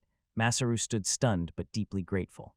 He thought that thanks to Lancelot, the human invasion would probably cease, at least mostly. It was only a verbal agreement, but since Lancelot was an honest man, Masaru believed he would not break his word. Completely exhausted, Masaru decided to return home and rest, as he had almost no magic left. Just then someone ran up to him, shouting that everyone was already gathered for the hygiene lecture, urging him. Soon others began to approach with various requests, and this only made him more upset. When Masaru finally returned home that evening, both mind and body were completely exhausted. Explaining technologies to people who understood nothing about them turned out to be much harder than he had imagined, and it brought his thoughts back to the past world, where various craftsmen patiently taught him all the subtleties until he obtained his license. Now he finally felt how much strength and patience they had invested, and he was utterly drained. He looked out the window and thought about people who were no longer under the same moon and sky, quietly sang, and suddenly heard a voice. That's just cringe. Raising his eyes, Masaru saw Victinius on the neighboring roof with a sad face and wondered, could this song be from his homeland, about people who were separated forever, about someone who lost hope of ever seeing his beloved again, but still wants to personally tell her about his feelings? Masaru nodded and said that it was actually a poem from the Heikunin issue. He even read a few lines, but could not recall the rest. Victinius barely smiled and teased, saying that probably when he recited that poem, he was thinking about someone he liked. Masaru blushed, hesitating, when Victinius asked what she was like. He jumped from the window onto the roof and began to describe her. He said the girl was sweet and small in stature. The first time he saw her, she worked with all her heart, giving everything she had, and it seemed to him that it could have been love at first sight. In a few months, he finally gathered himself and decided to confess his feelings, although he himself said he was clumsy at it and probably stumbled over his words, but still made her understand what he felt, and in a few years she had already married and become part of another family. Victinius felt sorry for him. Masaru confessed that it still hurt a little, but eventually he was able to congratulate her on the wedding. Once by chance he met a child with the same name in the rabbit village, and it completely caught him off guard. The thought suddenly surfaced, and before he realized it, he was talking about it nonstop. Upset, Vikini apologized. Masaru said that maybe that was exactly what she wanted last time when they parted, and after everything he had done and all the lives he had affected, it was too late to regret, so he reassured her. Don't worry. He leaned against her shoulder and said that since he met the rabbit people, he had found a new motivation, and added that he was sincerely grateful to her, because in a certain sense those feelings had saved him. Victinius suddenly stood up so sharply that he staggered, and playfully declared that she was the goddess who brought him here, so of course anyone would feel better just being near her. Masaru sighed irritably, thinking how easily she was carried away. When she looked at him with curiosity, he locked eyes with her and said that although she was vain, essentially she still remained a goddess. Victinius instantly got annoyed by the remark, and Masaru, realizing his mistake, quickly apologized, saying he was sincerely grateful to her for bringing him into this world, and begged her to forgive him. She smiled and accepted his apology. Gathering his strength, Masaru stood up and said he would go to the forge to get back to work, and Victinius, still surprised, said she would stay there a little longer to enjoy the quiet night. Masaru walked away, and she remained on the roof silently watching the moon. For 3 days after that event in Tunis, Masaru didn't even have time to rest. He traveled from one town to another, telling people about what had happened. As soon as he had even a minute, he immediately devoted it to preparing for the upcoming battle. Finally, the day of the duel arrived. Masaru approached the training ground. He noticed that a large crowd had gathered there. He went straight up to Lancelot and asked what was going on. Lancelot remarked that he was surprised that Masaru hadn't run away. Masaru replied that he hadn't come for that, to hear such things, and honestly admitted that he hadn't expected the duel to turn into such a big spectacle. It almost resembled a real festival. Lancelot explained that Masaru should forgive his subordinates, they always behave like that as soon as he draws his sword, but added that he had a more important question. Masaru promised to improve his sword, so where was it? Masaru teased him. It was nonsense to say such things. Who in their right mind would give their weapon to the opponent before a duel? Lancelot froze, and Masaru even apologized, saying he had broken the sword that Lancelot had given him as a sample. Lancelot replied that he would keep that offense to himself and fully devote himself to their duel that day. Masaru looked intently at Lancelot's huge black sword and thought that the metal in it seemed stronger than in the sword Lancelot had given him earlier, although the craftsman's work was almost the same. He asked if that was the sword Lancelot would fight with, and added that it looked just like an ordinary sword. Then Masaru drew his weapon. Lancelot noticed that after that night, when he drinks sake in honor of victory, the short sword will become even dearer to him, and Masaru replied that it would be a pity if Lancelot got injured losing, and promised to try to hold back. Lancelot put the sword on his shoulder, and told Masaru not to hold back. He hadn't faced such an opponent for a long time. The last time someone spoke to him like that was when he was a recruit, and those who underestimated him were made to eat their words. Masaru asked in surprise if Lancelot knew what defeat was, and Lancelot coldly replied that no person had ever defeated him. Masaru froze in surprise and muttered that all his preparation might be in vain. Lancelot asked if he had any plan, and added that he really wanted to see it. Although Masaru seemed not to give it much importance, there were few people who could single-handedly take down a goblin rider, in other words. Lancelot asked Masaru to attack him with full force. Masaru agreed, and finally they stepped onto the training ground, where the crowd erupted with applause and joyful shouts. Masaru noticed among them a courier who had managed to take a good spot to watch. He became curious about who she was. The girl smiled at him, and very soon the referee stepped onto the training ground. It was announced that the duel between Lancelot and Masaru was about to begin. It would be only one match, and it would end as soon as one of them could no longer continue or surrendered. The judge insisted that the fight be fair and noble, without any unpleasantness. So the fight began. Their swords clashed, and the man next to the envoy asked what she thought about the clash. She reminded him that she had said many times not to call her Aju, and looking closely at Masaru, noticed that he did not look like a fighter, but spoke as if he had a clear plan for victory. Nearby, another observer noted, "Everything depends on whether Lancelot figures out Masaru's plan. If he does, the duel could end instantly." At first glance, they were evenly matched, which greatly surprised the spectators. Lancelot smiled and told Masaru that he was truly impressed to find someone who could match him in pure strength, and Masaru replied that it was necessary to finish this with his victory. Lancelot sharply twisted, his sword Masaru's blade was knocked into the air, and told him to show everything he had. Taking advantage of the moment, Lancelot delivered a heavy kick to Masaru. When he swung again, Masaru barely managed to dodge and frightened exclaimed, "Lancelot, are you trying to kill me?" Lancelot snorted and called him a weirdo. From the stance it was clear that Masaru had strength and experience with the sword, but his techniques were simply terrible. He struck again, pushing Masaru backward, and noted that at least Masaru had good intuition. The fight continued, and Masaru realized the duel came down to combat experience. He could not move as freely as he wanted. He recalled how once Victinius said that he could fight alone, but at that moment it seemed unreal, and at the same time he understood that he had managed to confirm exactly what was needed for his strategy. He decided to use his most powerful technique.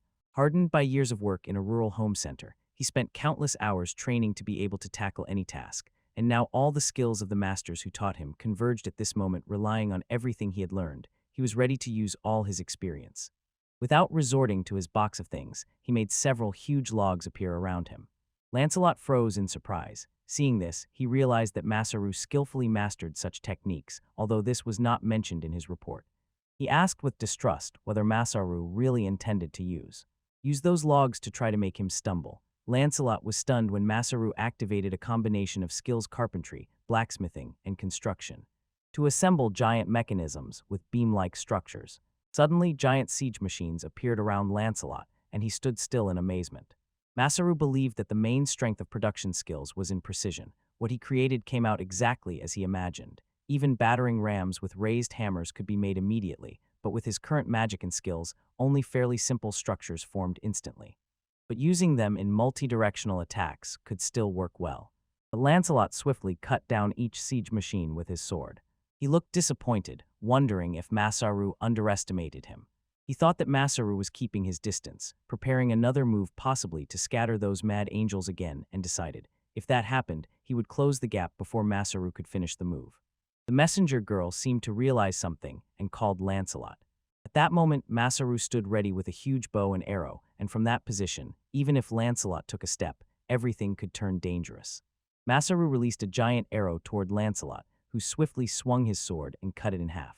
Taking advantage of the brief pause, Masaru rushed forward and struck. Lancelot stepped inside. He thought that now the only thing he could defend with was his hand, but if he could turn it into close combat, as before, he might still have a chance. Before he could do anything, Masaru's blade cut through Lancelot's sword and sent it rolling on the ground. The judge immediately declared the match over and proclaimed Masaru the winner. Lancelot suddenly realized this was exactly what Masaru had aimed for from the very beginning, because he had been sure all along that Lancelot's sword would eventually break. Masaru admitted, at first he only thought it might work. The blade looked fragile, but he had at least some guarantee. In fact, he deliberately broke the sword that Lancelot had given him earlier as a trial. But that sword was made of a different material than the one Lancelot was currently using, so Masaru's plan still remained risky. Then it was only left to come up with a move to cut the sword straight through, and Lancelot realized that the battering rams and the giant bow were part of that very strategy. Masaru explained that this giant bow was a siege weapon named Blistar, and admitted that he never expected Lancelot to cut the arrow and not retreat. But that was enough to stop his movement, and that brief window was enough for Masaru to rush forward and destroy his blade. Lancelot said that Masaru had seen everything clearly from the very beginning. This was how one could fight, not only relying on swordsmanship skills, but on the quality and ingenuity of one's weapon. Masaru replied that the duel proved only one thing: he knew how to create weapons, and that was why he did not give Lancelot any before the duel. Then he pulled out a giant sword and he handed Lancelot the sword as a gift, saying that this was how he paid tribute and honest exchange with a warrior who appeared out of nowhere to challenge him to a duel. The sword, he added, was a token of gratitude, and he doubted that anyone could be found who could defeat Lancelot. Lancelot took the sword, swung it, and could not believe it. Smiling, he remarked that giving him such a weapon before the duel would have been a terrible idea for Masaru. He added perhaps he had said this before, but he was a warrior who truly loved to fight. Whether with swords or any other means, the joy he felt came from the experience and growth gained in battle. These were the very feelings he always carried with him onto the battlefield. Lancelot continued, saying that once companions naturally gathered around him who shared the same passion for battle, and it was their presence that gave him the strength to keep swinging the sword. But one day he looked around and saw no one who would come to him anymore. He felt bitter irony. The war could not be won by one man alone, but the stronger he became, the fewer battles remained just for him, and he remembered how he ultimately spent his days simply polishing his sword. And before he realized it, he was practically carrying the entire organization on his shoulders. His victories became so easy that even those he fought could no longer offer worthy resistance. But despite this emptiness, this duel turned out to be truly interesting for the first time in a long while. He genuinely enjoyed it, so he told Masaru not to rely solely on the sword, because there was no one left who could defeat him. The fight means to grow, and Masaru really grew a lot. He said that over time, Masaru would become even stronger than he is now, and when that happens, they would fight again someday. Masaru replied that he would rather skip another duel, but if it meant seeing Lancelot giving his all again, then maybe someday they would meet in battle again. Then Lancelot loudly declared that he recognized Masaru as the winner and would finally fulfill his promise. Immediately after that, he loudly proclaimed, "All enslaved beastmen are free." That same night in a tavern in the City of Knights, Cook and Eldam sat at the bar eating. Eldam was amazed at how Cook managed to survive in battle thanks to his crafting skills. He thoughtfully asked what Cook thought about it, and suggested that since Cook's younger brother worked in construction, he could be taught the same, to which Cook laughed. Eldam rarely jokes, and added that he himself could only do that if he had as many skills as Masaru. Suddenly Lancelot appeared behind them and skeptically challenged whether Masaru really had that many skills. Startled, Cook and Eldam froze, and Cook, without turning around, muttered what that person was talking about until they finally looked back and saw Lancelot. They were both shocked and quickly said it was a misunderstanding. Lancelot asked them to calm down and sat down. He assured them not to worry. He did not intend to harm them, only wanted to talk, adding that it was they who brought Masaru to the city and that the Masaru he fought was not the one they knew at all. When Lancelot received Masaru's report, he found that Masaru's level matched the records.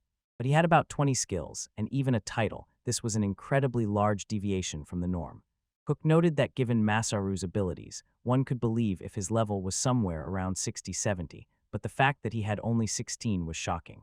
Lancelot pointed out that this was much lower than his own current level of 62, and it became clear why they decided to hide the truth. Everyone would be scared seeing such numbers, and Cook added that even knights and no one else in the world had such abilities.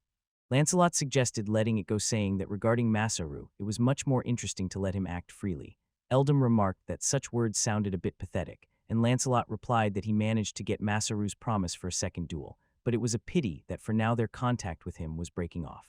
He added that if any of them wanted to look after Masaru, they could. At that very moment, a girl messenger came and asked if they wanted to cooperate with Masaru, teasing that there was someone acting as a courier who was free for this task.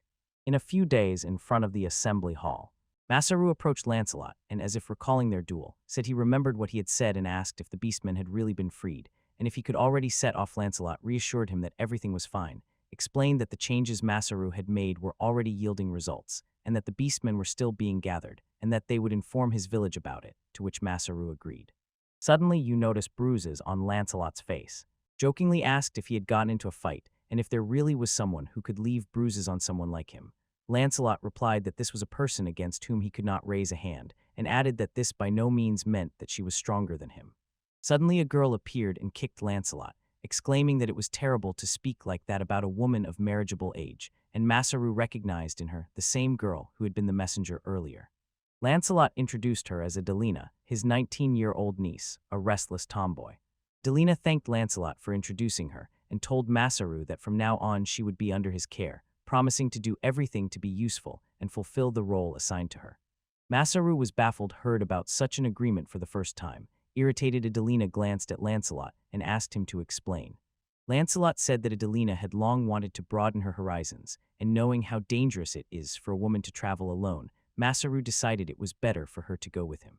Masaru realized that Lancelot was pushing Adelina towards him. Yet, he thought that now, with the werewolves freed, he would need any help in setting up the village, but admitted that bringing a girl who grew up in the city to the rural wilderness might be a bit awkward.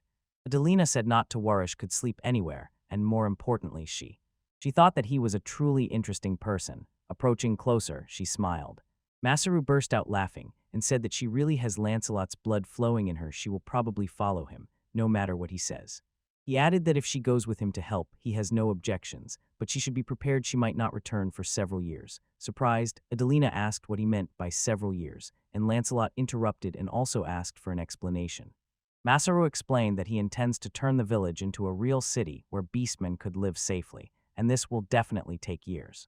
When Lancelot heard this, his heart clenched for Adelina, but she firmly cut him off so he wouldn't try to stop her, and warned, if he tells her not to go she will sever all ties with him. Shocked, Lancelot shrugged nothing can be done and addressed Masaru. I am counting on you, but don't lay a finger on her. Seeing Adelina's worried face, Masaru smiled and said that for her it might not be so bad, as long as it is not too late yet then. Thanking Lancelot for his hospitality, he promised to return someday whether in times of peace or when troubles come, and they will definitely meet again. Masaru and Adelina moved on, and Masaru's side everything took a little longer than he expected. On the way he solved the problems of the rabbit tribe, and with Adelina's help, gathered a bunch of materials. They continued their journey, and later Masaru forged several strong alliances. When he returned to meet with the rabbit people, he quickly and lively explained everything to them. There was still so much to plan and discuss. When Mei saw him, she rushed forward and hugged him emotionally. Masaru just wanted to fully enjoy this moment. When the chief learned everything from Masaru, he froze in amazement. They thought Masaru went only for resources for them, but he managed to do much more. Adelina noticed that her unclemore muscle then brain could learn a few things from Masaru. Finally, the leader understood Masaru's intentions. If they had intended to abandon their country's position and cooperate with him, they would have set aside their grievances and accepted his help. But still, he was not free from worries. Especially because of the technology Masaru taught them, he feared that the people would develop too quickly and eventually start a war again. Masaru reassured him, don't worry, I have already spoken with the commander and secured a peace treaty, so we should focus on. Preparing to accept the freed beastmen, and realizing that the village was too small, Masaru proposed creating a new city, Beastman City. The next morning, Adelina and Mei tried to wake Masaru. Adelina reminded him that he was the one who asked everyone to gather because he had something important to say. Mei laughed that he should be the most alert in the morning. Half asleep, Masaru yawned and said that he was probably overworked because when he finally rests, he always sleeps soundly. Adelina and Mei moved forward and called to him, hurry, join us quickly, and at that moment, a shining screen appeared before Masaru. New message arrived from Saphira, the younger sister of Victinius. She wrote that after receiving reports indicating the development of civilization, the gods of Alstisha agreed to reward him by enhancing his skills and expressed hope that Masaru would continue to live peacefully among humans. Masaru was surprised. It seemed there was not only one god in the world.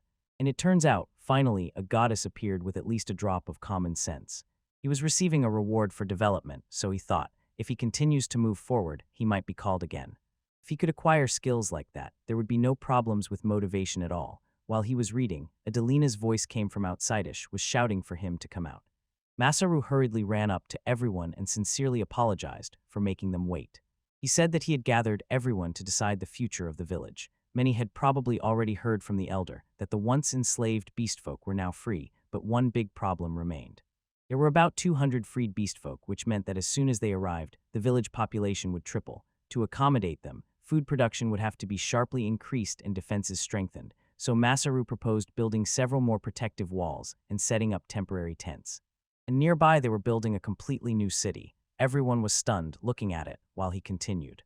He said that he had already spoken with the chief, who showed him a suitable plot for development, but still some doubted whether such a city could really be built and what kind of city Masaru had in mind, to which Masaru replied that he would do everything possible to support them. And imagined a city where it was safe, where everyone was accepted, and the streets were full of smiles, a true city of beastfolk. When they heard that everyone was inspired and ready to start, it convinced them even more that Masaru was a person who could be trusted. Then Masaru added one more thing. He admitted that he had never truly shared his story with those who trusted him so much, and felt that hiding it was insincere on his part. Everyone froze, realizing that they actually knew almost nothing about him. Only that one day he appeared, lost on the roadside, seemingly carrying his own worries out of respect. No one asked him unnecessary questions. Finally, Masaru revealed the truth. The gods had transported him from a completely different world directly into theirs. He had just said this, and suddenly everyone fell silent. Looking at their stunned faces, Masaru thought, as expected, no one would believe him. Everyone suddenly came alive. Was Masaru from another continent, and from that civilization did his knowledge come? They were burning to find out which god had brought him to their land, and whether he had seen that god with his own eyes. Finally, Adelina understood why Masaru always seemed like an outsider among others, and realized that it was not just idle curiosity. He said that people secretly spoke ill of him. More importantly, he wondered if they really believed him despite everything he said. The leader approached and said they trusted him, especially since Masaru claimed it was the will of the gods. Adelina agreed and added that if it really was the work of the creator of the world, it would explain many things. Masaru thought that perhaps this was a world where the existence of gods was taken for granted. The leader added that for Masaru, it was already a bit late to talk about earning their trust, because those who protected them and lived and worked nearby were already considered family, so no one would suspect him. Soon the children ran up to Masaru and, full of curiosity, began asking what kind of people they were, where he was from, and what technology they had, and one even asked what the gods looked like. Masaru, clearly irritated, strictly told them to be quiet and promised to tell more about himself during dinner, and regarding the gods that he would make a bronze statue and show it to them next time. Then they said that it was necessary to start the village expansion plan. Masaru ordered them to follow the leader's instructions and first set up temporary tents, and he himself promised to talk later with the team gathering firewood and ask them to come to him afterwards. Returning to Adelina and May, Masaru seriously said that they needed to do a very important task. They were going to help him prepare slaked lime. May raised her hand and asked what it was. Adelina also looked puzzled. Masaru explained that with this they would build the city their secret plan, so that is why he entrusted this task to them, his most reliable people.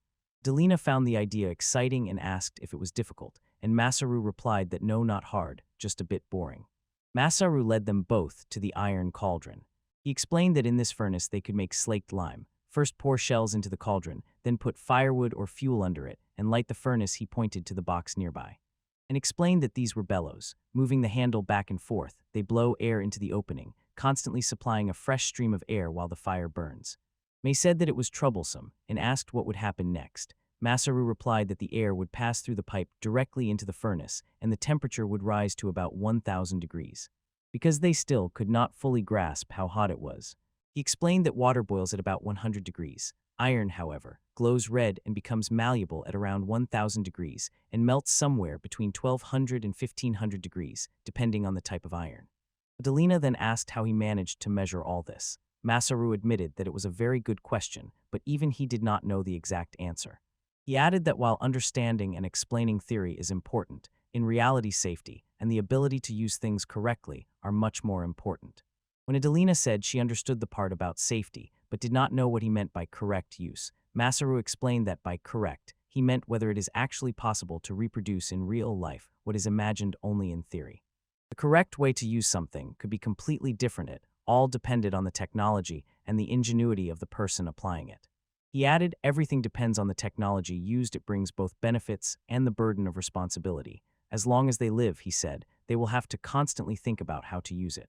When May asked if it was really possible to make mistakes, he said to both of them, always think carefully about how you use technologies. This will help you succeed, and if something goes wrong, it will still help you grow. Masaru gently patted them both on the heads and said that the essence of learning is not to never make mistakes, but to reflect on mistakes and find the right path. If they can look back on their past and use it to move forward, he added, that is what really matters. Then he ordered to light the furnace, let them work independently. They managed, so he went to take care of his own affairs. The chief asked him to find a good place to start building the city. So Masaru set out at dawn to start leveling the plot. Upon reaching the place, he carefully inspected it and began clearing the land. He thought to himself that the skills with the slot machine were cheap and terrifyingly effective. His level and abilities had grown since the last time he was here, but the place felt different, as if an epic battle had once taken place here, unnaturally cleansing this area. The place the chief suggested was on a rise and was almost flat. It seemed made for construction. The ground here was solid rock, a reliable and strong foundation. Masaru decided not to ask the rabbit people for help. He believed that thanks to his computational skills, he could manage on his own, but he still doubted whether it was really possible. After a moment of thought, he decided trying wouldn't hurt. The flat plot that formed was entirely due to his experience in Pucheriam, and the magic was restoring in about 6 hours. He intended to gradually level and expand this area. Looking now, he suddenly realized that he could clear the required plot by himself in just a few days, and this thought began to worry him. At this pace, he could work non-stop for 2 days, and the project would still be on schedule, so he began to wonder if there was something else that needed to be done. When his gaze suddenly fell on the cliffs to the north, suddenly it dawned on him, how could he have forgotten? He quickly rushed to the cliffs, recalling something. He had wanted and needed this ever since he came to this world. For him, finding that was always the top priority as soon as he got here and looked under the cliffs. Finally, he found what he was looking for: slimes. He went to the chief, who was amazed at how Masaru helped make their village better every day. For this, they were deeply grateful. Even now, Masaru was helping them build the city, and the chief could only trust his actions. Masaru was confused. As soon as he brought the slime, the people seemed frightened. He said he would keep it in the village for some time and asked everyone to get along with it, but as soon as they heard this, everyone ran away. Doubts arose whether Masaru was truly confident in his decision after all. Slimes were magical creatures. Masaru explained his plan. He wanted to use them in the future for garbage collection and cleaning. Currently, it behaved calmly and did not attack anyone, so he planned to study it further and learn more about its nature. During his stay in Puderm, he learned a strange thing. Some magical beasts were not hostile to humans and could even live alongside them. In other words, they began to be considered a resource, like wood or stone. They asked if he wanted to check this himself, and Masaru thought he wanted to go to the toilet first, so he agreed. The chief admitted that he had never before thought of using magical beasts in this way, and Masaru had already said he wanted to try something, so the chief inquired if he meant to test the slime as a way to get rid of waste. Masaru agreed and added that he wanted to see what it could digest as food, and also find out what it was vulnerable to, so that later they could control it. He added that he planned to catch and raise monitor lizards found in those parts, saying that if they started a farm, it would help with food, and the first step to this was breeding slimes. Then he asked what the elder thought about this, who understood everything and promised to inform everyone in the village, for which Masaru sincerely thanked him. Masaru recorded in his slug research diary that those creatures reached about 60 cm, resembled manju, and had a translucent green color. They could not climb higher than their own height, and if the support they clung to occupied less than 2/3 of the ground area beneath them, they simply slipped back in one of his experiments. Masaru threw garbage at the slime, for example, leaves and pieces of wood. The slime absorbed them and slowly digested them over several days. Although the leaves and wood were clearly not to its taste, eventually it digested them as well.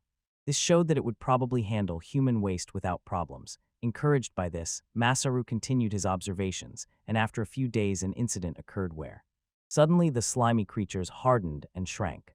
At first, it puzzled him. Soon he realized it had dried out. Slimes are vulnerable to dehydration, and further experiments showed that they were also exposed to fire and seawater. Having found a way to keep them under control, he finally began effortlessly finding volunteers to help cultivate them, and during these studies, Masaru formed a hypothesis. It seems that slimes might be part of the natural self-cleaning mechanism of the world. He noticed when a slime was thrown into dirty water, it absorbed all the impurities and left the water clean. This discovery filled him with joy. He realized how much unknown still hides in this world, and continuing his work, stood by the master, caring for the slime, and was glad that the peasants were no longer against the slimes. They were becoming increasingly popular. More and more people began cultivating them, but Masaru still found it necessary to remind everyone that magical creatures can be dangerous. When May asked if she could pet one, he refused and explained that slimes are not domestic animals. Fatigue and drowsiness overcame Masaru, and his eyes grew heavy with sleep. Later, after talking with the chief, he doubted, was Masaru really serious? Masaru was embarrassed by his question, and the chief explained. While everyone was already busy with their tasks in the slime project, he was surprised that Masaru still planned to set out again to gather resources. Adelina said that although Masaru seemed strange, she was sure he had his own reason, which would become clear later. Masaru explained that there was still not enough material, and thinking about the future of the city, wanted to preserve as much of the surrounding territory as possible. The chief understood his concern, honestly admitted that he had not thought about it, and decided to leave the matter in Masaru's hands. The chief continued, assuring that they would do everything they could to help Masaru. Masaru thanked him. He recalled that he had a request for the gathering team. He would like them to help collect seeds and tree seedlings. Adelina wondered what exactly Masaru planned to do with them. Masaru explained that he intended to plant them. Trees grow for months or even years, but can be cut down in an instant. Planting seedlings in advance is a way to prepare for the future, and in his world this was called tree planting. By helping the mountains and forests, they could collect the necessary firewood and at the same time preserve the rich nature, and he added that he had learned this working at the household center, not through any special training with seedlings or fertilizers. The chief asked how many seedlings he planned to plant and how many they would need. Masaru replied that he left it to the discretion and experience of each person, suggested gathering various fruit and seed plants. The seedlings would be grown in the village up to waist height, and then transported to the mountains. The chief inquired when he would start collecting, and Masaru said he would set out as soon as preparations were complete. But then he was not taking anyone with him. Adelina immediately said she would go with him, and May decided to join them the next morning. Masaru asked May if she had forgotten what he had told her, and May replied that only 3 days had passed. She already knew a lot about grass and other plants. Masaru thought that Adelina, who had just arrived, would be better off staying behind, but Adelina insisted that this was a perfect opportunity to see new things and broaden her horizons. Masaru hesitated whether to refuse, but Adelina firmly hugged May and said there was no reason not to go. They had no other plans for the next few days. Stunned, Masaru said he had no choice, let them come, but emphasized that afterwards they must follow his instructions. The three set out on the first day of reconnaissance, already a little away from the village. Adelina asked if they were only gathering firewood, and Masaru explained that they would also be picking up stones. He had just spoken with the elder about planting trees, so while they were nearby, they could collect seeds and seedlings of edible and medicinal plants. Adelina walked alongside, and May, excited, asked if these plants would really grow big. Masaru agreed and reminded them that living in the forest, one must beware of wild plants and animals, and that above all, peaceful coexistence is important. Adelina noted that Masaru sometimes explained things too complicatedly. Masaru explained that in his old world civilization had grown so much that many species became extinct, and he suggested that people, having such power, could have harmed the world. He continued, explaining that this was exactly why he wanted them to live in harmony with the world, and added that all living beings are beloved children of God, or something like that, and admitted that maybe he tried a little too hard to seem cool. Suddenly, Adelina flicked a small stone. It hit Masaru, and he even recoiled. She said that when a person has personally met God and asserts something, everyone will believe it. May suggested starting to gather materials, and Adelina hoped they would find something interesting. And Masaru agreed to rest a little. By the time they had spent, they already had a pile of logs collected. Adelina became worried. It was almost time to start arranging what they had gathered, but Masaru was nowhere to be seen. May said he had left some time ago, and Adelina was anxious, not knowing how far he could have gone. May added that she herself had gathered many plants and thought to go call Masaru. May listened carefully and heard the clashing of a sword. Adelina remarked in surprise how convenient the ears of the rabbit tribe were, then asked if Masaru was currently in battle. They both moved forward and saw Masaru cutting something with his sword. The object was flying straight at Adelina, so Masaru shouted to her, "Just catch it." Adelina was frightened, but the object still ended up in her hands. She screamed with only one thought spinning in her head: what exactly is making Masaru have her catch it? Masaru apologized, saying he thought she would dodge on her own. She replied that next time he wouldn't get off so easily, and Masaru added that a terrifying-looking magical beast had appeared, and he was only trying to drive it away when the beast attacked him. It can be noticed that it was a giant whirlpool. He explained that it usually lived underground, feeding on insects and other small creatures. Masaru suddenly realized that's why the plants there bloomed so luxuriantly. Similar creatures in his world enriched the soil and helped plants grow abundantly. Adelina was instantly puzzled, and Masaru explained that he hadn't noticed any holes through which the creature could enter or exit from underground. Adelina said that, if she remembered correctly, these worms possessed earth magic, moving the soil as they crawled, so they left no pits, and Masaru was stunned by this. Then he understood the material from the worms could be made into bowstrings, and in Pudarami it was highly valued. May asked how it was used. Adelina explained that the warm muscle fiber of the worms was elastic and strong. It was used to make bowstrings, leather armor, and other items. Masaru noted that this turned out to be an unexpectedly useful material. Adelina added that people even specifically traveled to those places to hunt them.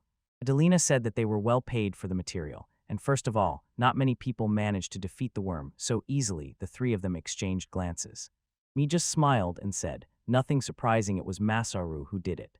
Masaru suggested that it would be good to add hunting magical beasts, which can be turned into useful materials, to their list. May said that if it is a useful magical animal, usually monitor lizards and guinea fowls are hunted for food.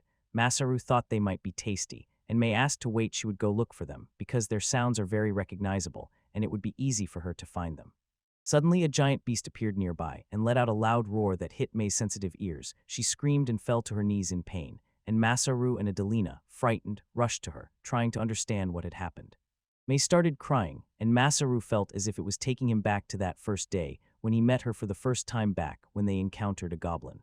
However, the terror on her face became much stronger, and he decided to find out what was going on. Adelina stopped him, saying that although she knew he was strong, if he went he would definitely die. and she begged him not to start a fight. Masaru stopped and quietly assured her that he was not going to fight. But he at least wanted to make sure what they were dealing with, because it was in the same area, and Adelina made him promise to return immediately. He agreed even before asking her where to go. She showed the direction, and Masaru set off. And it turned out that ahead were only giant monsters and beasts. This left him completely stunned and frightened. Masaru hid behind a tree as soon as he noticed that the monster had left. He sighed deeply with relief when he realized he was safe. He thought it was a bear, although he had never seen anything like it before. At first glance, it was about 4 meters tall, had 4 limbs, and did not resemble any magical beast he had ever encountered. He wondered if these creatures were fighting over territory. The horse nearby also looked strange. It had 6 legs and was huge, so he decided to use his appraisal skill to learn more about it. After reviewing the results and reading the description, he learned that it was called an assault savanna horse. He began thinking about Magicule's particles that gave magical energy in that world, but the real concern was the huge bear-like beast that killed and ate that strange horse, and one question tormented him even more. Why did the beast suddenly leave? Then he noticed that it had started to rain. He realized that the others would probably have to stop the gathering for today, and he needed to return to Adelina and made to report everything to the chief. Later during training, when they finally told the chief everything, he grimly said that this creature was called the demon bear. Masaru told about the horse he had seen, and the leader confirmed. It was a mutant from Magicules, and he added that when they lived in the coastal town, such creatures appeared once every 5 years, and no one could even fight them. They just endured because those beasts were terrible, like a natural disaster. Masaru noted that it was probably good that he listened to Mei's advice. The chief agreed, saying that this time they were lucky. It seems the hunger of the demonic bear was appeased, so it usually left as soon as it felt the rain approaching. Adelina asked what would happen if the demonic bear came close to their village. The chief reassured her, explaining that for now they were safe, and the rain was a signal for the start of the rainy season. Around this time every year, they usually have 2 weeks of continuous rain.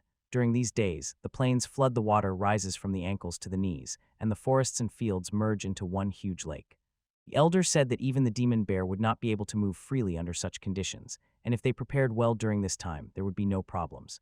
He looked calm because he already knew this, and with enough time they could strengthen the defenses and set traps, but Masaru became uneasy at the very thought of the forest and fields turning into a huge lake. By the lake, he suddenly stood up and pointed out that this would even change the places where animals live. The chief agreed, though he wondered why Masaru suddenly started talking about such things, and when Masaru turned and walked away, the chief added that water creatures would spread everywhere and asked where he was heading. Masaru apologized to everyone. He understood that the demonic bear was a serious threat, but he could not take it anymore. The chief, embarrassed, looked at him and could not understand whether Masaru intended to fight that creature one-on-one.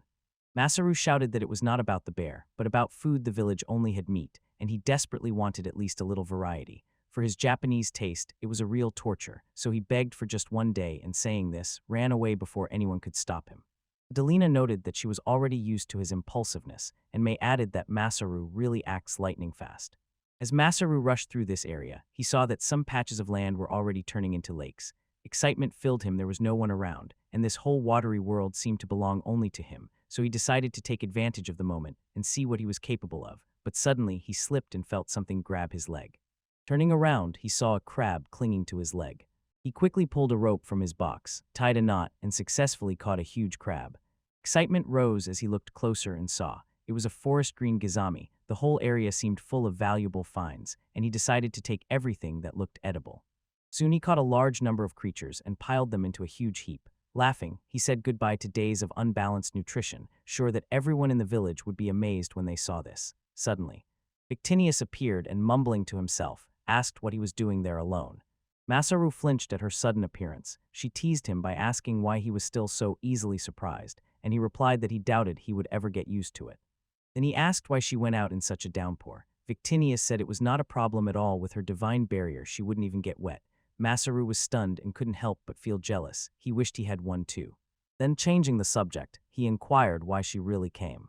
Victinius answered that there was no special reason. She was just curious about what he was doing and what he planned to do with all those crabs and other things he had caught, and Masaru wondered if that meant Victinius had never eaten anything since she became a goddess. He wanted to tease her a little, but admitted to himself that she had a sharp eye. Anyone who saw the food he had prepared would inevitably be interested.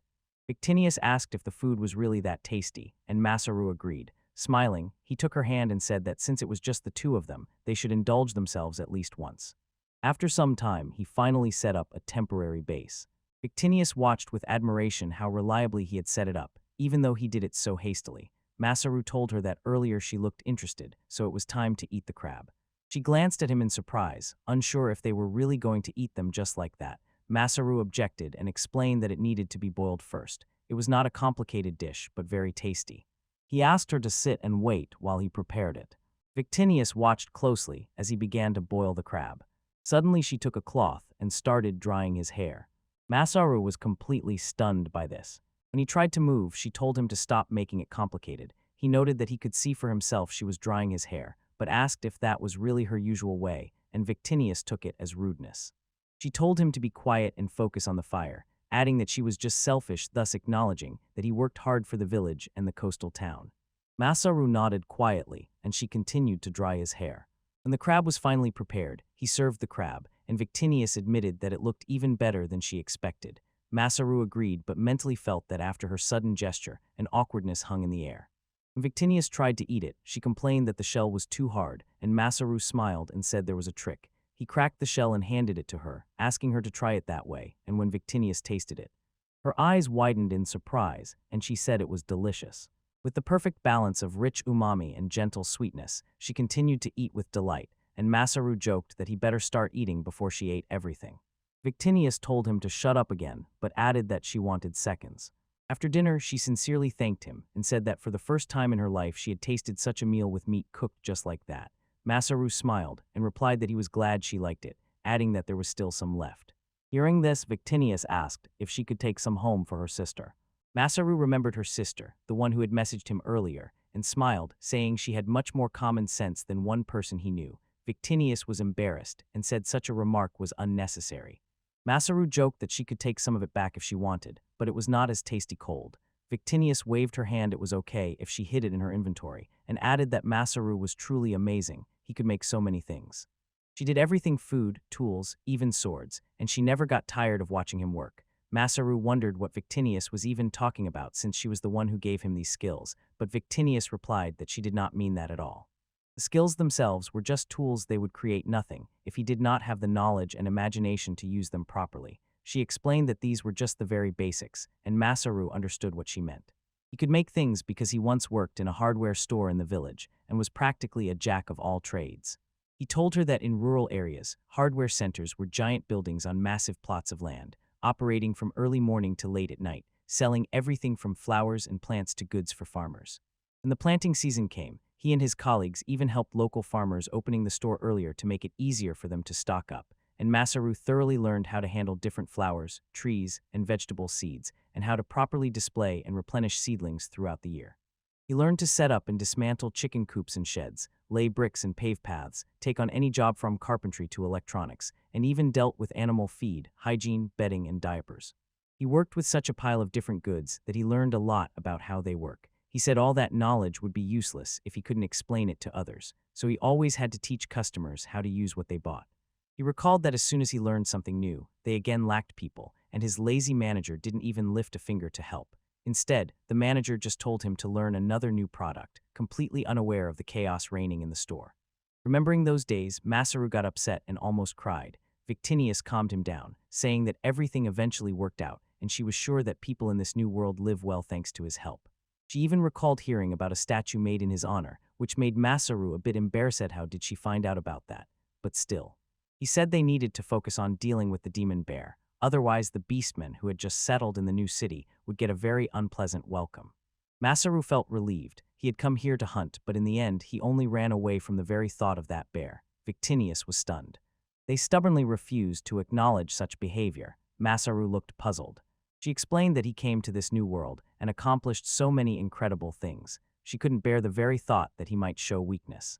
Masaru teasingly said that interrogations are unfair, then asked what she would do if he really decided to run away. Victinius firmly replied that she would not forgive him if he did that.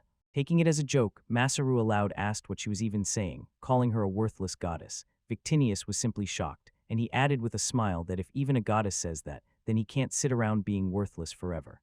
Masaru set out for the village to see with his own eyes how they were thickening the wall. Someone asked if it would be enough just to mix lime with seawater and soil, but there were too few stakes against beasts, so more were being delivered.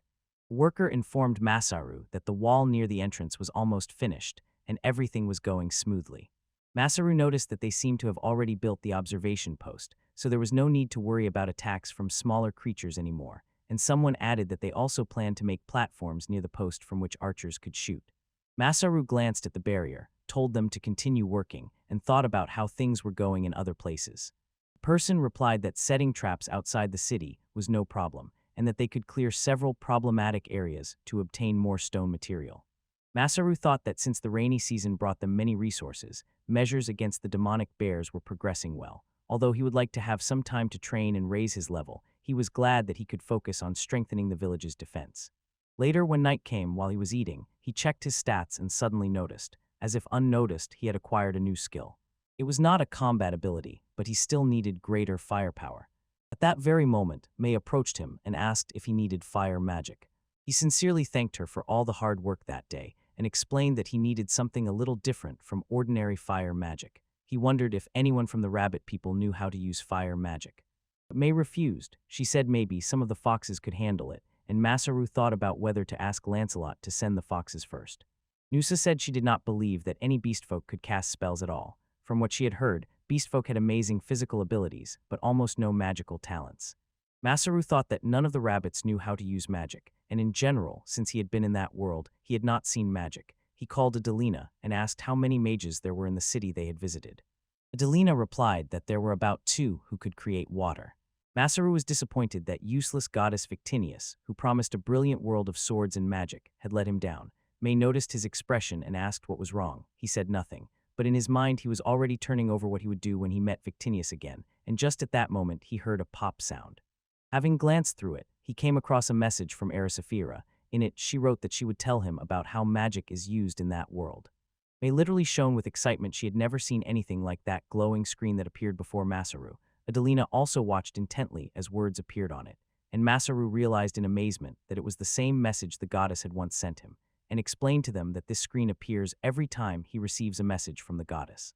The message described the current state of science and magic in the world, how the world was slowly building its fundamental knowledge and principles. Although magical beasts could use magic as their strong suit, the intelligent races humans, elves, dwarves, beastmen, and demons stopped at the level of observation and did not even begin to study it more deeply. The message said that they want Masaru to lead that world on the true path of magic, and the divine realm eagerly awaits his efforts in advancing the civilization of that world. Masaru wondered if the goddess really asked him to develop magic itself. Adelina asked if he knew any magic at all. Magic, and Masaru replied that he supposedly can heal with magic. Adelina and Mei stared at him. He added that the message was not so much about technology as about the knowledge that would become the foundation of future magic. Perhaps the goddess wanted him to push the people of that world to learn and understand it. Mei asked if Masaru knew the principles of magic. Masaru denied it, but said that since he was destined to teach magic, he could at least create a few institutions to make its use more widespread. So he would have to build a school. Mei asked if it was something from his world, and Masaru agreed. A school is a place where people acquire knowledge. Usually from the age of 6, almost everyone in his world goes there for 9 years, studying various subjects, and some stay even longer to continue learning. Delina quickly understood and explained that this is how technology spread in Masaru's world, and Masaru added that the world they were now in also has its own technology. When Adelina asked how different this new world was from where he came from, Masaru smiled and said it was hard to explain in words, but he had the perfect thing to show. He took out his smartphone. Mei thoughtfully wondered if it was some kind of box with items, and Masaru explained that it was actually a device, the peak of technology in his world. When he tried to turn it on, it turned out he had forgot to charge it, and it did not turn on at all. He wondered if it was because he put it in his item box, since he knew that food and living creatures do not spoil there, so maybe time stops in it. Interesting. Someone might ask what this device does. Masaru replied that it is an incredible thing that allows people to talk to someone far away. Thus, it could also take photos and videos, play thousands of songs, access the internet, and run games. When he explained this, Adelina and Mei looked completely confused. Masaru admitted that they probably did not understand most of it, so he decided instead to show them. Excited, they watched as he took pictures of them. He played some music, quickly counted, and even showed a few games. After a while, Masaru got angry at himself. he realized that he had relaxed too much and ended up just fooling around. Later, sitting alone in the tent, his thoughts returned again to magic. May had said earlier that it was not about education, but Masaru realized he would not be able to teach them anything if they had no prior knowledge. He thought deeply, confusedly wondering what he should do if the only magic he could use was healing. Suddenly, Victinius appeared behind Masaru and confidently said that it was simple because I possess magic. She held her breath, suddenly understood something, and stunned, accused Masaru of deception. He replied that he asked only because he knew she was probably already watching him anyway, and the most important thing was that he already knew how to use magic, although so far only healing magic worked. Magic? Victinius disagreed, explained that he had actually used magic once during the final part of the duel with Lancelot, although he probably did it unconsciously. Then he enhanced his sword with magic. Masaru raised his eyebrows in surprise and asked if he had not done the same in the mountains when fighting bandits, and Victinius shook her head and said that then he relied only on his skills.